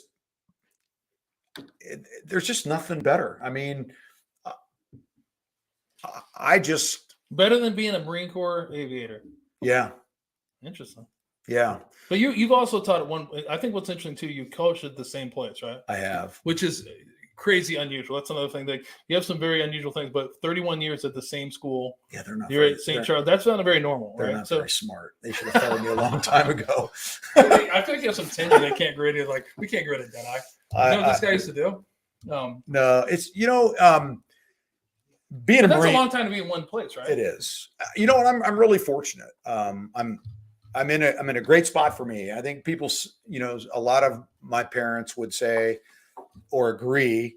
I don't want to put words in anyone's mouth. They send their kids to a private school like St. Charles for a lot of reasons, and part of that is structure and some discipline and things like that. And so I can run a pretty structured program. I set expectations in the fall. I'll meet with all the parents on September 26th, and we'll talk about why we do what we do and the way we do it. And I think, I'm lucky. I don't get a lot of grief from the parents, and I don't know why. Because some coaches do, and I don't. And I don't know if it's because I'm 20 years older than all of them, okay, or I was a Marine, or I'm at St. Charles. I think there's a little bit of all that, right? And maybe I set expectations. I don't know. Well, the private school helps. The private school has to help. I think that's the biggest part of it. I mean, honestly, you're sending kids. Parents are making a choice to send them there. They don't have to send them there. So, but being a Marine pilot was awesome. You're doing something great for your country, but you're running around at 600 knots at 100 feet with your hair on fire, and you're thinking, this is just like the greatest thing in the world. I can't believe they're paying me to do this. And now you're a high school coach, and you're helping mold kids' lives. I mean, you're literally helping create better men for society. Yeah. So, when I wake up in the morning, a lot of days I'll go, I'm thinking about coaching. I'll go, I'll ask myself, why do I coach? Why do I coach the way that I coach? What is it like to be coached by me? I mean, all those things are important to me. And I want these kids to have a great experience, but I want them to win. I want to push them hard. I'm not a screamer, but we try to get the most out of them we can. And I love the fact that they come back and I get emails, cards, letters from kids 15, 20, 25 years down the road. And right now I've got 3 kids on my team whose dads I coached in the 90s, which is pretty cool too. Feel like your dad is awful. He sucked. I don't want to hear about your dad because your dad couldn't. You're a lot better than your dad was. No, but you because I just have I have three sons. The last one's you met the youngest. You didn't meet the middle. Everyone says I don't talk about the middle, but he's actually he doesn't talk to anybody else. That's why I don't talk to him, which is true. But I want to hear. We'll get to that. Someone close to me. But I got it down here. I got it in my mental note. But I'm my last kid through high school sports. As a parent, I'm so glad to be out of high school sports because I just in your conversation about coaching, that's not how I feel as a parent of what my thing. I think you said some words to me. It's like what like building young men. And young women. I think that's what the goal of the sports is. Yeah, it's not a winning record. It's not to get into the lacrosse Hall of Fame, Ohio. I mean, maybe that is a goal, but ultimately, you really are. You can have those goals, but you got to do it the right way. Right. But I think so. Satisfaction to you is like that letter. You get a letter 15 years down the road, doing great. I'm working. I got a kid. My life is great. Yeah. How does that feel? The same things if you send a kid to Division I school, like say Duke, to play lacrosse. It's nice, and I like that, but that's not what drives me, right? I mean, first of all, I'm not sending any kid to Duke, right? I mean, I'm going to work a kid hard, but if a kid's going to Duke to play lacrosse, he's busting his ass 12 months a year, every day. He's in the weight room. He's on the wall. He might be playing club. He might not be, but I mean, he's got a lacrosse stick in his hand all the time. And it's him that gets him in. I mean, I can certainly help, right? But in the end of the day, the kids that go play at a really high D1 level, they're going there because they're driven to do that. And that's their number one goal. My number one goal is to help them achieve their goals, but at the same time, help them learn how to be a better man. That's my number one goal. right? And if I can use lacrosse to do that, and we can get you a D1 scholarship, and you can go play at Duke, I think that's awesome. But there's nothing like, I got a letter from a kid 5 years ago. I still sometimes almost cry when I think about it. My girlfriend cries when she reads it, and he's a firefighter, and he was like, coach, one of the greatest things I was always known for in college was I was technically sound. He was a goalie, and I did this, I did that, and as a firefighter, I'm technically sound. And I went into a burning house the other day, and you were in my head, and there was this lady, and I say, I did everything technically the right way. I'm obviously going very short on this, but we pulled her out of the building, and because I did things the right way, but I kept hearing you in my head about all these little things you have to do to be perfect. And he goes, I don't know if you've ever saved my life, but I know you saved the lives of others. I mean, and I could never coach another day in my life. And you get a letter like that from a kid. I mean, that's why you do it. That's why you coach. Well, I think you have a new career of actually talking to coaches and sharing that, because I feel like if you're a coach, you're listening, or coaches. I played college baseball. I've been around sports. I always make a joke. I've got 4 more years left with around sports because in coaching and be around that. But no, it is true. Like you said before, there is that I don't think a lot of coaches are out in that day. I think in my day, I felt that way. I felt like coaches cared about me. They were trying to make me a better person. If I made bad decisions, they didn't give a shit about how good of an athlete you were on the field. You're making bad decisions that's going to make you into a bad person, and you didn't see the field. That's exactly the Nowadays, way we operate. And the other thing, I operate that way too. Yeah, and the thing comes down now is it doesn't matter if you're really good. I can turn a blind eye to what you're doing. That kind of stuff. It just breeds. I try to tell my sons is the right way to do things every time, right?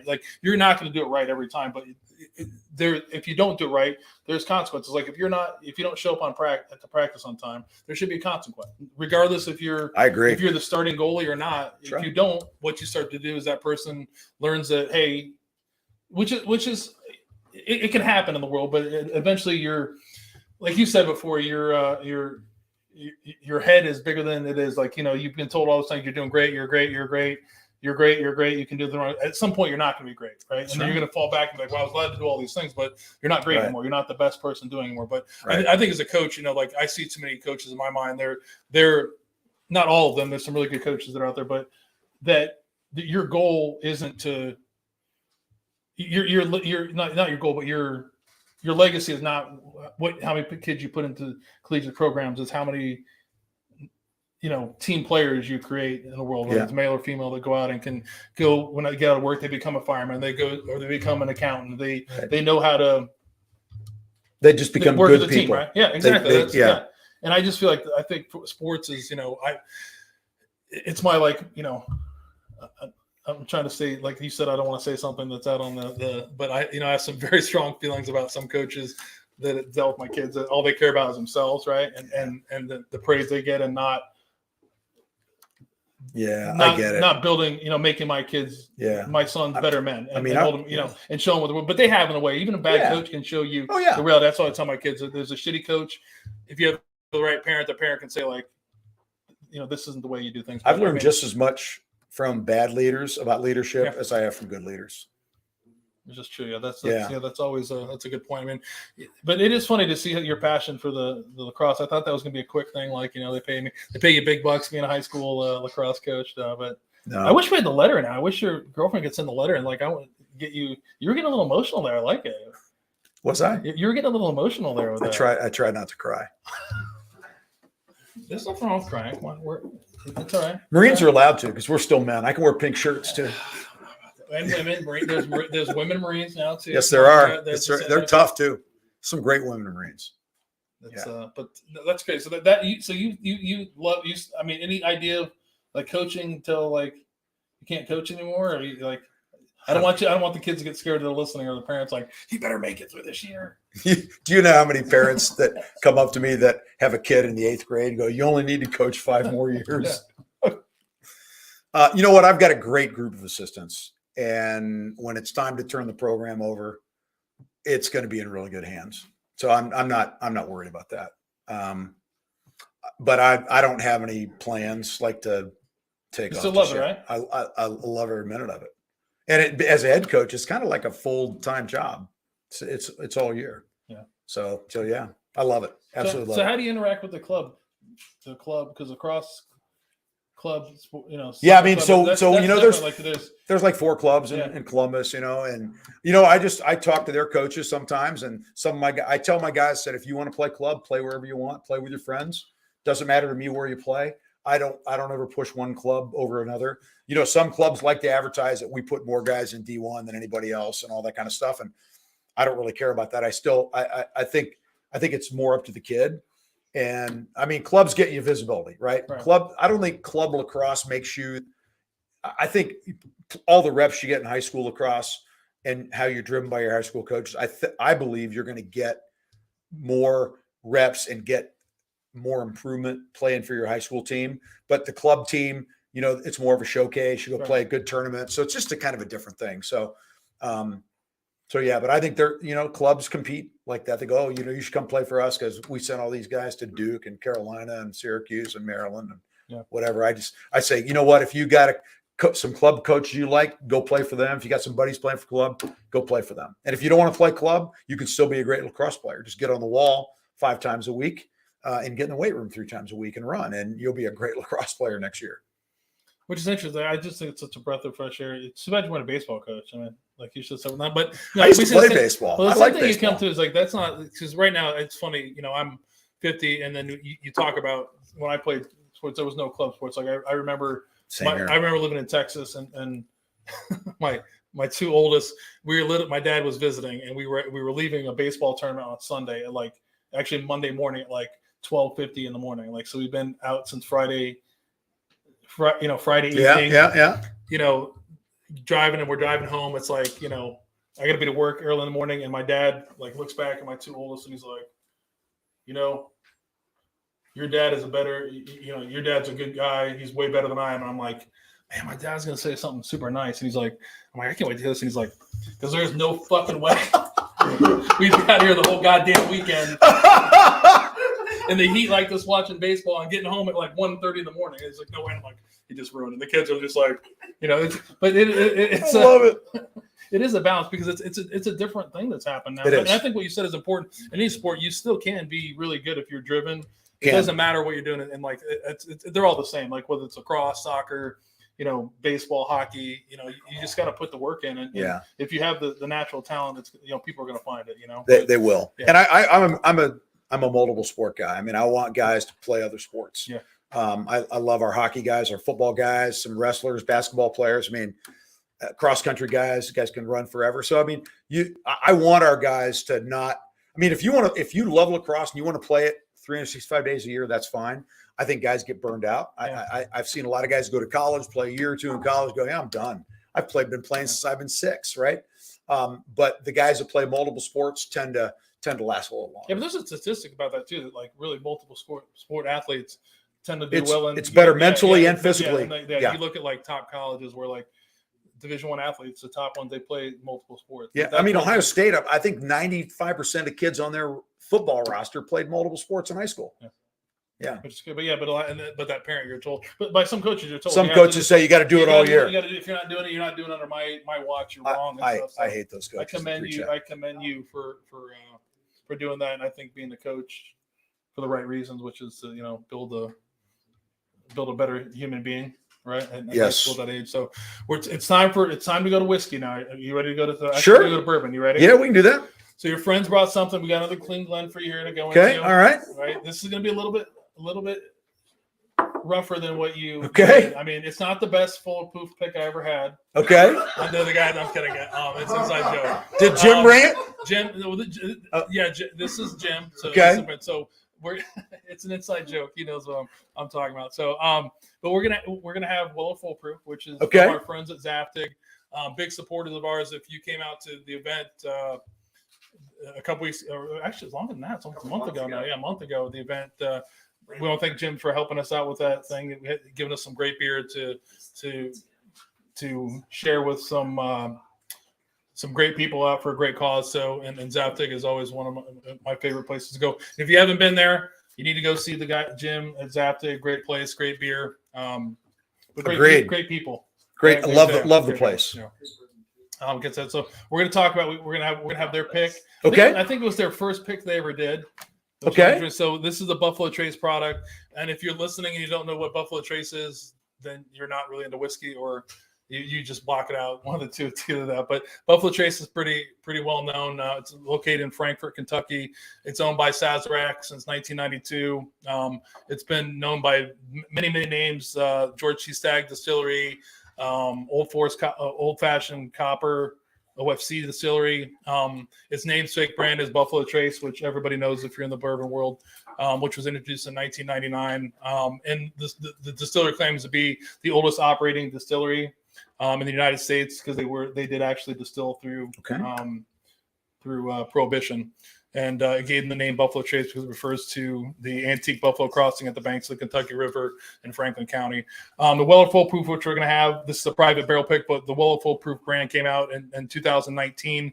It doesn't mean that it's barrel proof. So a lot of people talk about the term barrel proof or cask strength. This is not what this means, but it's actually bottled at 114 proof, which is what the original distillate goes into the barrel at. So that's what the full proof means. Okay.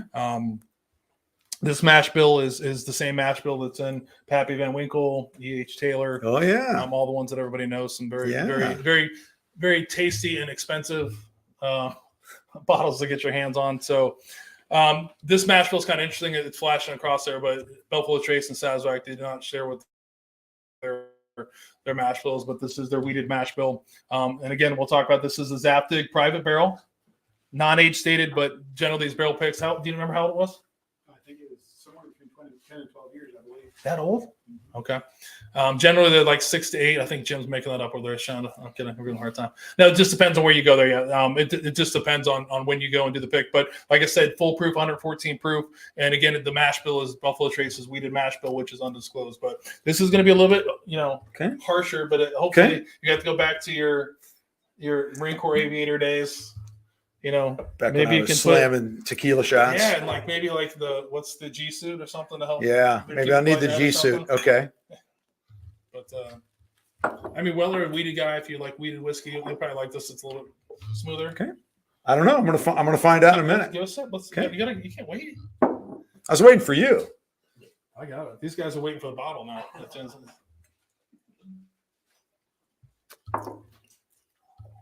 Very tasty.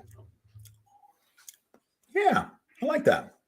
That works. So I feel like if you like the Scotch, you gotta like bourbon. You just gotta find Yeah, the right one. I don't know the best way to sip it. I kind of put it on my tongue almost like I'm doing a wine and breathe it a little bit and go from there. I'm maybe swish it around a little sometimes. Gargle. Maybe gargle. Yeah, there's something that's like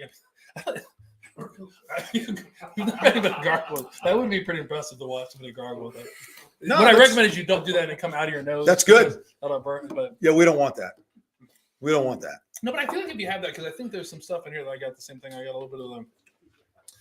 It's kind of all the same. Like it's got barley in it. Like this has some kind of malted barley. It's usually lower similarities, right? Yeah. But like all those grains, like a wheated bourbon. But I would tell anybody if you're getting into whiskey, just keep trying things. And I have some other bottles out here. These are the other. If you were looking, this is a special reserve and then a regular antique. Trying to think of the one I bought. I bought one from you guys in a special thing last year. I just haven't opened it yet, so I'm gonna have to open it. Not supposed to talk about that. I'm joking. No, first rule of bourbon is you don't talk about bourbon. It's like no, but these are great. And I have to always thank Jim for sharing. Thank you, Jim. Thanks, buddy. Yeah. But yeah, if you like it, you've had a couple different bourbons. Yeah, so far so good. So tell people just try them. And yeah. Definitely don't shoot them, sip them. If you however you like it, right? So yeah. If you put ice in it, I was definitely gonna make fun of you. That's okay. I'm not gonna do that. Not in front of you. Until we get off camera.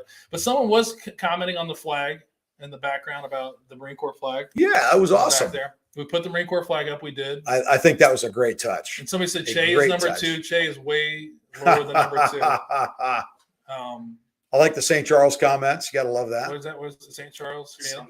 There's a couple Yeah, of them. second for the bottom. They said, yeah. The Marine Corps flag. If you're tuned in for the first time, because sometimes we do have. This is the first-time poor viewers. the least of the game of crud. You know, that may be true. There's probably some truth in that. A lot of whiskey could lead to. Yeah. You got to be careful. I mean, the older you get. Crud was For a most of brutal it's going to game. lead to us all having a horrible hangover tomorrow, or Yeah. missing work. One of the two things. Yeah. You know, the Air Force didn't like the way we played crud at their Air Force bases. And then we stole I don't their- think I've ever heard of crud though. Then we stole their women, and they didn't really like that. So No, the Air Force guys, they got those really nice, the Air Force pilots have those really nice ascots, those silk ascots. Well, so was we it General Yeager an Air Force pilot? yeah, he was. But I would never do this in front of General Yeager because I respected him. But I remember a couple times we've gone into some Air Force bases, and you know, all these Air Force guys at the bar hanging out with their cute female friends, and we'd go in the bathroom and we'd wrap toilet paper around their neck, and then we'd draw little stars on it with Sharpies, and then we'd walk back out to the bar, and they didn't like that. I don't know why. They just didn't like it, and it really pissed them off. I mean, I think you know why, but and I don't think you cared. That was always the point of when We did not care. Yeah, We absolutely didn't care. And then we played combat crud when they wanted to play Air Force crud. Though? What is like Crud's a game around a pool table, and I can't remember the rules, but there's only a couple balls, but you got to get one ball and whack it against another ball to put it in. So it's kind of like pool with your hand, just only shoot from the side of the table, right? You can't shoot from the ends, but then you got to run around the table to get the ball. But the problem is in the Air Force, they let you do that because it's very civilized. The Marine Corps, it's blocking and tackling.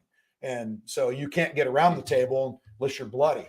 Joe like got up on the edge of the seat. He was like, "I'm ready." Yeah, he's ready.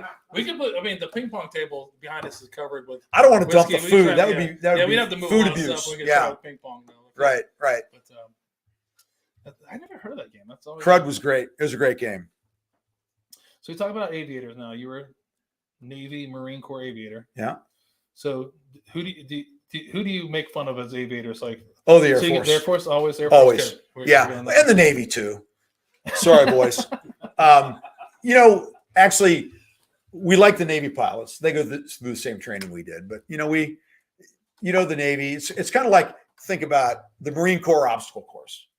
It's pretty kick-ass, and it's hard, right? And you don't stop and you puke 2 or 3 times and whatever, right? The Air Force.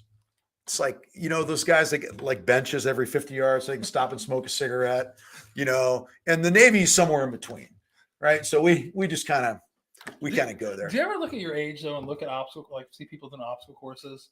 And I go, I can't do that anymore. Yeah, you look at it and go like, how the hell did I do that? One of my sons were watching something. I was like, they're like, something you can do. I was like, fuck no. Like, I mean, would I try? And I was like, no. There's certain things I would do, but if you could just run by them, I'd be like, I am not doing that. Like, Yeah, there were times when I was really good at that like, stuff. You see that stuff, I was like, did I do that? You're like, holy shit, I did do that. You're like this, but now I'm like, there's certain ones. There's like, no way I couldn't make it through the first thing. There's some of them I think you could throw down, but like you still could probably do. But like at the time, you like the cargo net. Like I think if you've never climbed over a cargo net, I could still easily climb a cargo net. The one that was. But could I climb the rope without using my feet? That'd be a little tougher. Could I get over all the big logs, you know, in a single bound? Like no, I don't know what they call it, the one where like, you know, I don't know if you did it, but it was like the towers, like Jason, I mean, it's like it gets each level gets higher and higher. And I look at that and I'm like, I might be able to get 3 levels, but at that point, I'm like, I'm running out of oxygen at that point, right? I have no grip strength. I will fall off. No, that's so true. That's true. I agree with that. But you did it once. That's what matters. You can talk shit. And I tell my son, like, did you ever do that? No. So shut the fuck up. Right? So that's what you always tell people. If you didn't do it onse, then you have nothing to say, right? God, that's funny. Right? That's funny. So you said you respected the naval aviators. I did. The most. You know, but yeah. So you're joking around about all of them. They all. No, you know, we're all the Air Force. We know we're all on the same team, yeah. right? But we give each other some grief. Yeah. But to be fair, I mean, Air Force pilots, they're good, right? Yeah. Navy pilots are good.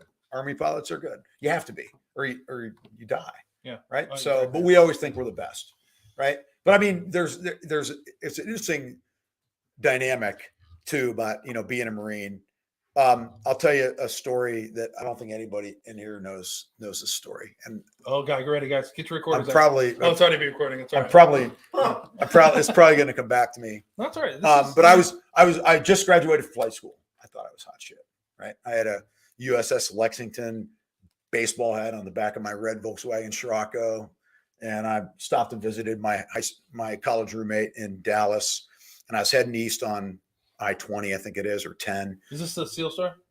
Yeah. Okay, good. I was going to bring that up. You got me. Go. You Oh. keep going. Yeah. So I'm not going that fast. I mean, I've had like these 2 huge Diet Cokes, like 40-ounce Diet Cokes, and I'm halfway through the second one, and I'm feeling, I got a radar detector, and I'm doing about 80, something like that. And all of a sudden I see this 5 Series BMW come flying up behind me. And I mean, he's got to be doing 120, right? And he pulls out beside me and he points at my hat and he points at his radar detector. He goes, come on. So, all right. So I get in behind him. We're doing about 105 in and out of traffic. I got freaking sunroof open looking for airplanes. You're going. Yeah, were you making the noise like? We're flying, right? We're flying. So, about a half hour later, he goes, hey, I need to stop and get some gas. You want to stop? I said, sure. So I stopped and get gas with him. And turns out he's a former Navy SEAL, 2 tours in Vietnam, badass. I mean, he's probably 50 years old at the time and looked like he's 25.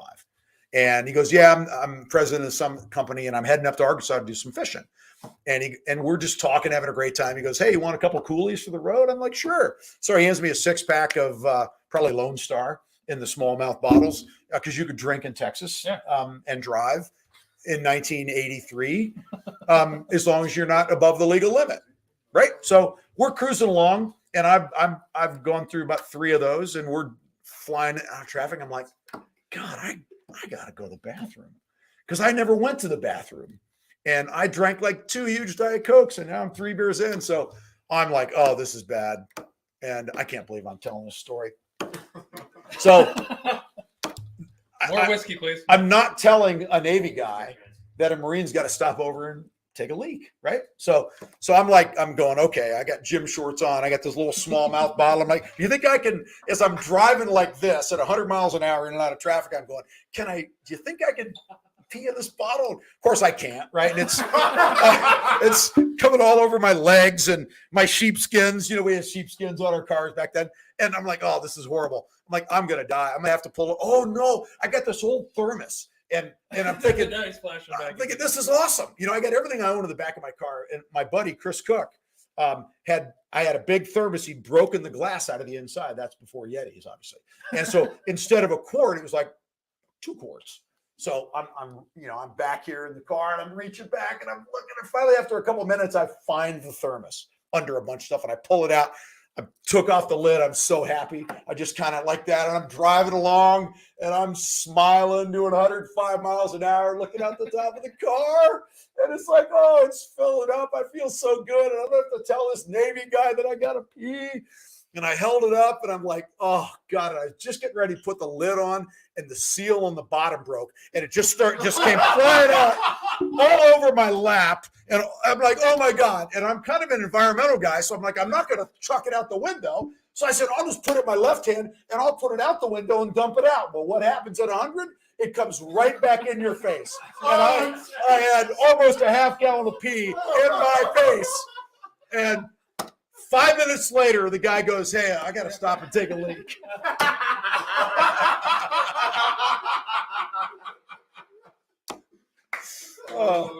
Marine Corps So you brought up Yetis in the story. Yeti has a bunch of stickers on it. My kids have a bunch of like fake Yetis and stuff. So I'm always like, get me my Yeti. And my middle son is always like making jokes and why do you got to get what's important? And he's like, well, what's the big deal? It's the same one. They're all the same. They work the same. I was like, well, no. I said, one of those Yetis, I got stuck in traffic and I took a piss in. And he was like, what? And he's like, you took? And I'm like, yeah, I had to go. What did you want me to do? He's like, you peed in one of the other Yeti, the fake Yetis. I was like, No, I didn't pee in the fake Yeti, but I guess I should have. I mean, it was You should have. It works. This the seal's probably better nowadays than. Well, there's no seal, right? It's just one big thing. This one here, they used to have the bottom would come off their little rubber gasket, and that glass insert would go. You guys wouldn't know. They weren't even born yet. Some of these guys are like, they're like, what is a thermos? Yeah, that's right. But it had a glass inside, and there was just air between the glass and the outside. Just not, guys. They're like, they have no idea. And so instead of a quart, it held a half gallon, and I filled the damn thing up and emptied it really quick. And you had to drink a half gallon of coffee. Oh, God, remember how big those thermoses would be? They're like everything was like gigantic. They were huge. Remember the green thermos? I do remember those. Like those, you get your hands on that. They were the gigantic mag light. Yeah, right. I agree. Remember the big I do remember those with like 17 D-cell batteries. Yep, 17 is about right. I remember talking to somebody about that, and I was like, when like the new like Surefire attack lights came out and stuff, and I was talking to this cop out, like, these Surefire attack lights, they're look how much better they are. And he was like, you don't understand. He's like, I don't have this flashlight to make me see, it's to make them see. He was like, his hand was like, no, don't talk. He's like, because you hit somebody with a mag light, those things, those are brutal. You could kill someone. I think I just got rid of one of those mag lights. It was like, really? The thing things weighed about 50 pounds. That big. I mean, they had 17. It's like hitting someone with a crowbar. And they lasted for like 14 minutes on high, and then like the power would drain out. You know what I mean? Oh God, that's great. Those are the two things went out: gigantic mag lights and thermoses. Yeah, I remember that. Yeah, you don't see them anymore. You don't need them. Got better technology. Get tiny little lights. It's like we don't need Harriers anymore. We got the F-35. Let's talk about the Harrier though. Then next we got a couple technical questions. I know you shared those. Wow. Not technical, just your opinion. Okay, I have to remember something that I knew. This is just more having fun. So okay, better close air support aircraft. Yeah, Harrier or what's that? The F-18 or the A4 no, or the F-35? We're going Air Force. Come on. A-10 Thunderbolt. Come on. You know what? The A-10. You know what? Heads and tails, the A-10 was uglier. And if I was going on a cross country and I was going to meet some girl that wanted to be impressed by my airplane, I'd rather come in a Harrier. Okay. Now the A-10 had a great cannon. I'll give it that. We had a 30 millimeter Gatling gun. And it was good, but I think the A-10 cannon, there's nothing better than the A-10 cannon. That thing was a good tank killer. It was also slow, but being slow, it can also maneuver pretty quick too. Yeah. But I'll take the Harrier over the A-10. Yeah. Well, I mean, for bombs, let's go bombs and laser guided weapons, and the ability to also carry the AIM-9 Lima. Just basic close air support. Close air support's not just it's bombs too, right? It's dropping any kind of munitions along the forward edge of the battle area. I'm in a different thing. I look at the Harrier. I kind of look at it. It's got the tiny little wheels on the wing. It's kind of but you don't use those in the air. I know, but is that the old one? Yeah. Joe's like the Aviate-B's got tiny wheels too. They're just inside. We get teamed up now between the pilots and the crew. Yeah, they're teamed up on something like it doesn't. What's that? The A-10's not retired yet. That's true. No, that's true. A-10s are great airplane. But the A-10 almost left though, because it wouldn't have been for the global war on terrorism. Yeah, I think the A-10's a great airplane. We probably use it's a little slightly different. I'm giving you a hard time about that. No, it's okay. It's okay. It's all good. I'm good with that. But I just think it's interesting to watch. But I mean, like the other thing about the Harrier is, like, I think some people don't know if you're not in the military, but the British had the Harrier and the Falkland Islands, so that did see a lot of stuff. They did a great job with it. And then the first Harriers, the first Gulf War, I'm like, I just blacked out there. We had Aviate-Bs then. They were, the Harriers were probably like they were leading the charge. They flew a ton of missions. Yeah, they flew. The Aviate-B flew a lot of missions in the Gulf War. So do you regret that time? I mean, that's when you were getting. Yeah, I do. All my buddies were there. Yeah, I tried like hell to be. Hey, send me to forward air controller FAC school. Send me to FAC school. Send me to Iraq. Let me be a FAC. And because I was going through the process, they wouldn't do it. And all my buddies, they're all over there. Every one of them are over there. Yeah. And I wanted to be there. So no, I feel I hate that thought that I wasn't there. So how does that, like, and the reason I bring this up is we've had different types of people on the podcast, right? So there's different people. What I mean, like, different people, also different levels of service. Like, so I've sat across people who lost limbs and I can't imagine. so you always are like judging or like you're gauging your service, right? So the one thing that I did get to go to war, like I did get to, get in the game, we call it, like, right. So you're in that stage where you didn't, right? And then you watch to see what else you would have stayed in longer. You probably would have 10 years later, you probably would have been still flying around, and doing that. So is that something you still think about, or how did you think about that? Because we have people that were like you that missed. I don't want to say it in a bad way, like, and I'm not trying. And this isn't a knock against you. It's just like because there's people that are out there. Like I try to get people on the podcast. So like I didn't do anything. I didn't go to war. That's not the point of the podcast. It's to share someone's story. So how does that feel? I mean, what's your thoughts on it? Do you wish? You said it was great how your life turned out, but is there a part of you that's like, I wish I would have been able to go back and there definitely is. Wage, yeah. Oh, I mean, there's no doubt about that. I mean, you spend so many years training for something, right, and then all of a sudden you can't go. And you know what? I could have got shot down, could have been killed, anything could have happened. But I trained with my squadron mates. We were teammates. I was part of that team. I had their back, they had my back. Part of me wanted to find out, am I good enough? Right? So to this day, I mean, I don't know if I was even good enough to go. And I feel that way. But if you talk to your friends, what would they tell you though? They'd say you're full of shit. Yeah. But that's because they're nice and they're my friends.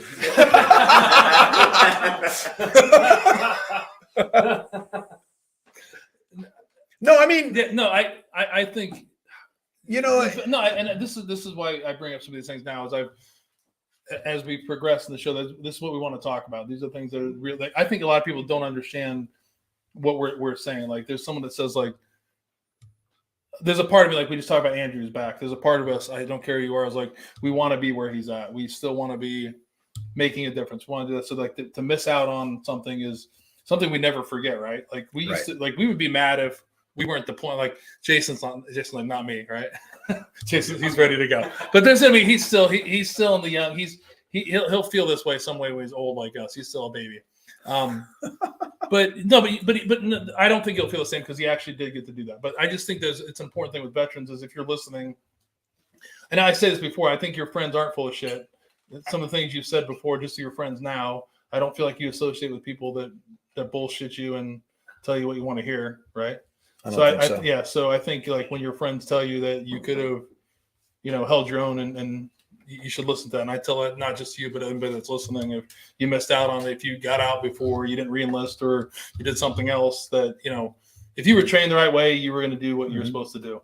But I still think it's difficult. I think, everybody's motivated differently. Like I'm one of those guys that my whole life I was motivated by fear of failure. I honestly thought that every next step I would fail. I've been like that my whole life, and I still feel that way. But I bust my ass and I try really hard and I try to prove myself wrong, and I do. But I think about lacrosse. I never thought I could play college lacrosse. I never thought I could pass classes in college. I never thought I could get in the Marine Corps. Never thought I could fly a jet. Never thought I could get Harriers. Never thought, I've always been like that. And there's that never going to war thing. There's a part of me still that says, you know what, maybe that's the one thing I couldn't do.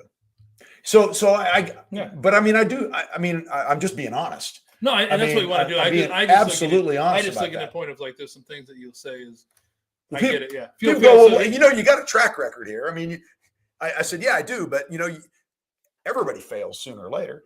So that's part of being successful. So you said fear and failure. Yeah, I'm always fear of failure. I'm listening. I've been motivated by fear of failure for my whole life. But I'm looking at. I'm joking that I'm looking right now because I've already read it and did. But so like, you're a coach for 31 years. You became a Marine Aviator.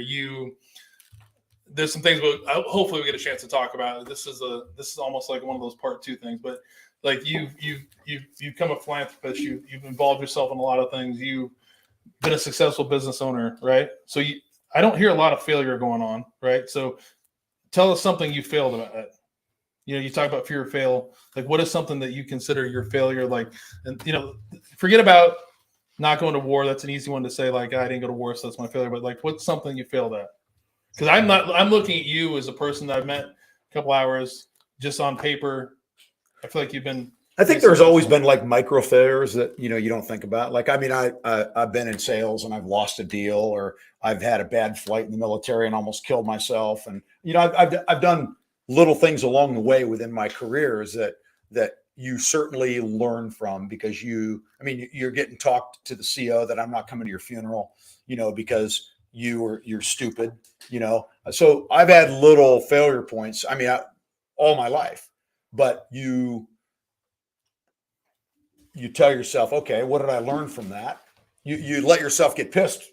I mean, I get pissed at myself, but then you go, okay, what do you do to fix that? And that's just the way I approach it. But I'm always in the back of my mind afraid that I'm going to fail at that, or I'm not going to be able to do that. But I'm never so afraid that I don't try. And I'm never so afraid that I don't keep trying. Right. And I think that's the difference, right? Yeah. Some people may be afraid to fail and then just never go do anything. Yeah. And I think that's, again, people are wired differently. And I'm wired to keep trying because I'm kind of bullheaded. But you're a Marine. I mean, yeah, but I'm not always gonna get it right the first time or the second time or third time. That's a good point. I mean, like 2 points now, like the micro failure, right? A lot of us have micro failures. A lot of us have major failures, right? So the micro failure is important. Like, people are listening. If you're young, I don't think we have the thing I was telling kids, like micro failures is how you learn, right? I think if over time, if you have micro failures, you don't have a major failure. Yeah. Not always the right solution, right? Yeah. I mean, that's the truth. Like if you've been like if you look like major failures, like if you add them up, there's a major failure. But like all along, everyone's failed through everything they've ever done. Like you failed the first time you tried to ride a bike. You failed the first time you were in charge of people. You failed miserably the first time as a parent, right? Mm-hmm. As a husband or wife or whatever. But the micro failures are how you, in my mind, you avoid the major failure. Yeah. Right? And my first 2 sales jobs, I kind of sucked. I didn't do very well and did a little better in the third one, right? And a little better in the fourth one. So yeah, I mean, you just keep going. And like you said before, like the fear of failing, like you can fail at anything, right? Yeah. But the fear of failure doesn't stop me. The fear of failure motivates me. It motivates me to try and be better. So the rewiring word is interesting, right? So to people listening or anybody else, like, what do you think? Why do you think people are afraid to try something? What do you think separates you from someone who says, I'm afraid to fail, so I'm not going to do it? What's the difference between Kyle and someone that just says, tomorrow I'm not going to try this because I'm not going to start a 501c3. I'm not going to do this because I'm afraid this might happen. What makes you different than those other people? Oh, wow. I'm not sure I know the answer to that. If I would guess, I would guess perspective is part of that. And when I say perspective, I talk about, what are they going to do to me if I fail? Are they going to freaking take away one of my eyes and kick me out of the Marine Corps and tell me you can't fly anymore? Well, hey, I've been there. Right. So, are they going to tell me that, you're going to kill yourself like that guy did over there? No, so I think, it's probably not the best way to put it, but I think I've been through enough things in my life that maybe haven't necessarily happened to me, but have happened to other people, and I've seen it. And I go, what's the worst thing that's going to happen? I'm still going to have dinner tonight, right? I'm still going to have a beer or scotch or a whiskey or a bourbon. Hopefully bourbon, but hopefully bourbon. I knew you'd say that, like but no. So I think it's perspective. Think about this. I look at people and they just get so spun up about the smallest things, and I'm like, really? That's the hill you're gonna die on? That's what you're worried about right now? Jason's looking at me. Yeah, parking cars. Yeah. And I'm thinking, no, so what if I fail, I fail, but I'm going to try. And you know what? If something bad happens to me, I'm still alive. I don't know. It's perspective. I think it's perspective and knowing that you're going to be able to somehow bounce back. Right. The other thing is I'm pretty unoffendable. Like I told you, I mean, people go, "Oh, that guy's a," they may look at me and go, "What a loser." I'm like, "Yeah, so you think so? I don't give a shit. I'm just going to keep going." He finally swore at everybody. It took 2 hours and 3 minutes to figure out. No, but somebody just posted or made a comment: the ability to turn a micro failure into a new path to a win is what makes you successful. I agree with that. That's a great. Said that. I don't like that because you said it. I wish I was eloquent and smart enough to say that. It's like that. Jim over there, or Dan. It was Dan. It had to be Dan. It's a Marine. It's a Navy captain or Navy lieutenant colonel over there who has all the time in the world. And he's also a doctor. Yeah, I mean, of course he's smart. Get over now, yourself. I'm not smart enough to be a doctor. Dan. Get over yourself, Dan. The lost episode. No, but it's true. But like you said before, and I'm glad you brought it up. I asked that question. So perspective is the key. And the reason I bring that up is it's perspective. So my guests have 100% all been military people and we'll continue to keep growing on that community. And we've talked about some other things of bringing in, first responders and stuff, but it comes to perspective, the perspective of that perspective of what's happened to you and what you've seen. And I challenge all our brothers and sisters that have been out there. We have seen the worst that can happen to anybody. We have. The worst that can happen to anybody is someone to lose their life, which most of the time, most of us are going to work. As bad as your day is going to be, no one's dying today. That's right. No one, it's not like you're going up an aircraft with 3 of your friends. You're going to do what you're trained to do. And one person makes a mistake and one person doesn't come back. Yeah. And it happens more than you think. Right. And it happened, but that happened. Yeah, but it does happen. Your job now, that's what I'm saying. Perspective is key. I want to fight and die on every, those guys give me a hard time. I want to fight and die on every hill, right? I don't know why. No, I mean, honestly, I get it. It's I don't understand it. It's crazy. These guys were both of them. I thought their necks were going to snap looking at me on it, but it's true. I feel I don't know what that is. Right. So I get it. But when I can take a deep breath and look back, my life is good. Right. Yeah.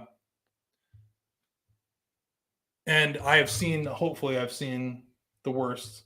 So other people have to see the worst, right? We've all lost friends in this group, whether it's from cancer, it doesn't matter, but there's a different thing of cancer, not to put it into perspective, but within minutes to lose a friend or someone that meant everything to you, that's hard to do. So, but perspective is key. And I say that to all veterans out there, take a deep breath, put everything into perspective, what it is. And like I said before, I'm super thankful that our friends had you come on, right? That hopefully we can continue our friendship, but I hope so. They've been super excited for us to get together to talk about, it's been a couple hours together. And when I looked at your bio, I thought it was going to be completely different, but one of the things I know why they love you, right? Is it's a person that you have the ultimate optimism. You've been dealt some, for military people, you've been dealt a shitty hand that a lot of people be bitter and you took it a different way now, and you're doing great things, and you're doing something you love right now that we talked about before. It's we can leave the military, we can get a new job, right? We can get new friends, and we can get a new identity. And I think that's you kind of live all 3 of those values. I think so what is your identity now? I think coach is I think I'm coach now. That's your new call sign is coach. Yeah, I'm just a high school coach, and damn proud to be one. That's a great. I mean, forget. I do like Deadeye. Deadeye's my favorite. Deadeye's good. Sign, your new call sign to me is coach. Okay, coach is good. A lot of people call me coach. I mean, maybe go back to Deadeye. I don't want to be no, but I do want to thank you. I could probably talk to you. We're probably talk for a couple more hours, which is fine. We probably could. We'll let everybody else off the hook. Yeah, we've kept them a long time. They didn't hear the Bin Laden story, but that's okay. We'll do it another time. No. Hold on. I think everybody's in the background. They're going, okay, we have to hear the Osama Bin Laden story. So OBL. Somebody posted that before. We have to hear the OBL story. Okay. Well, they're gone. They're gone by now. Everybody's asleep. But everybody else wants to listen though. The OBL story. They want to hear this. All right. OBL. Okay. Real quick. Do you guys OBL? I don't know if people know that anymore. They do. Some of them did. First of all, a quick shout out to. So OBL is one of the things you don't know that you'd like this. You'd like all high school coaches in Ohio now have to take mental health training. So Matt Triplett, the head coach of DeSales, really worked hard to spearhead something through the Ohio House and Senate.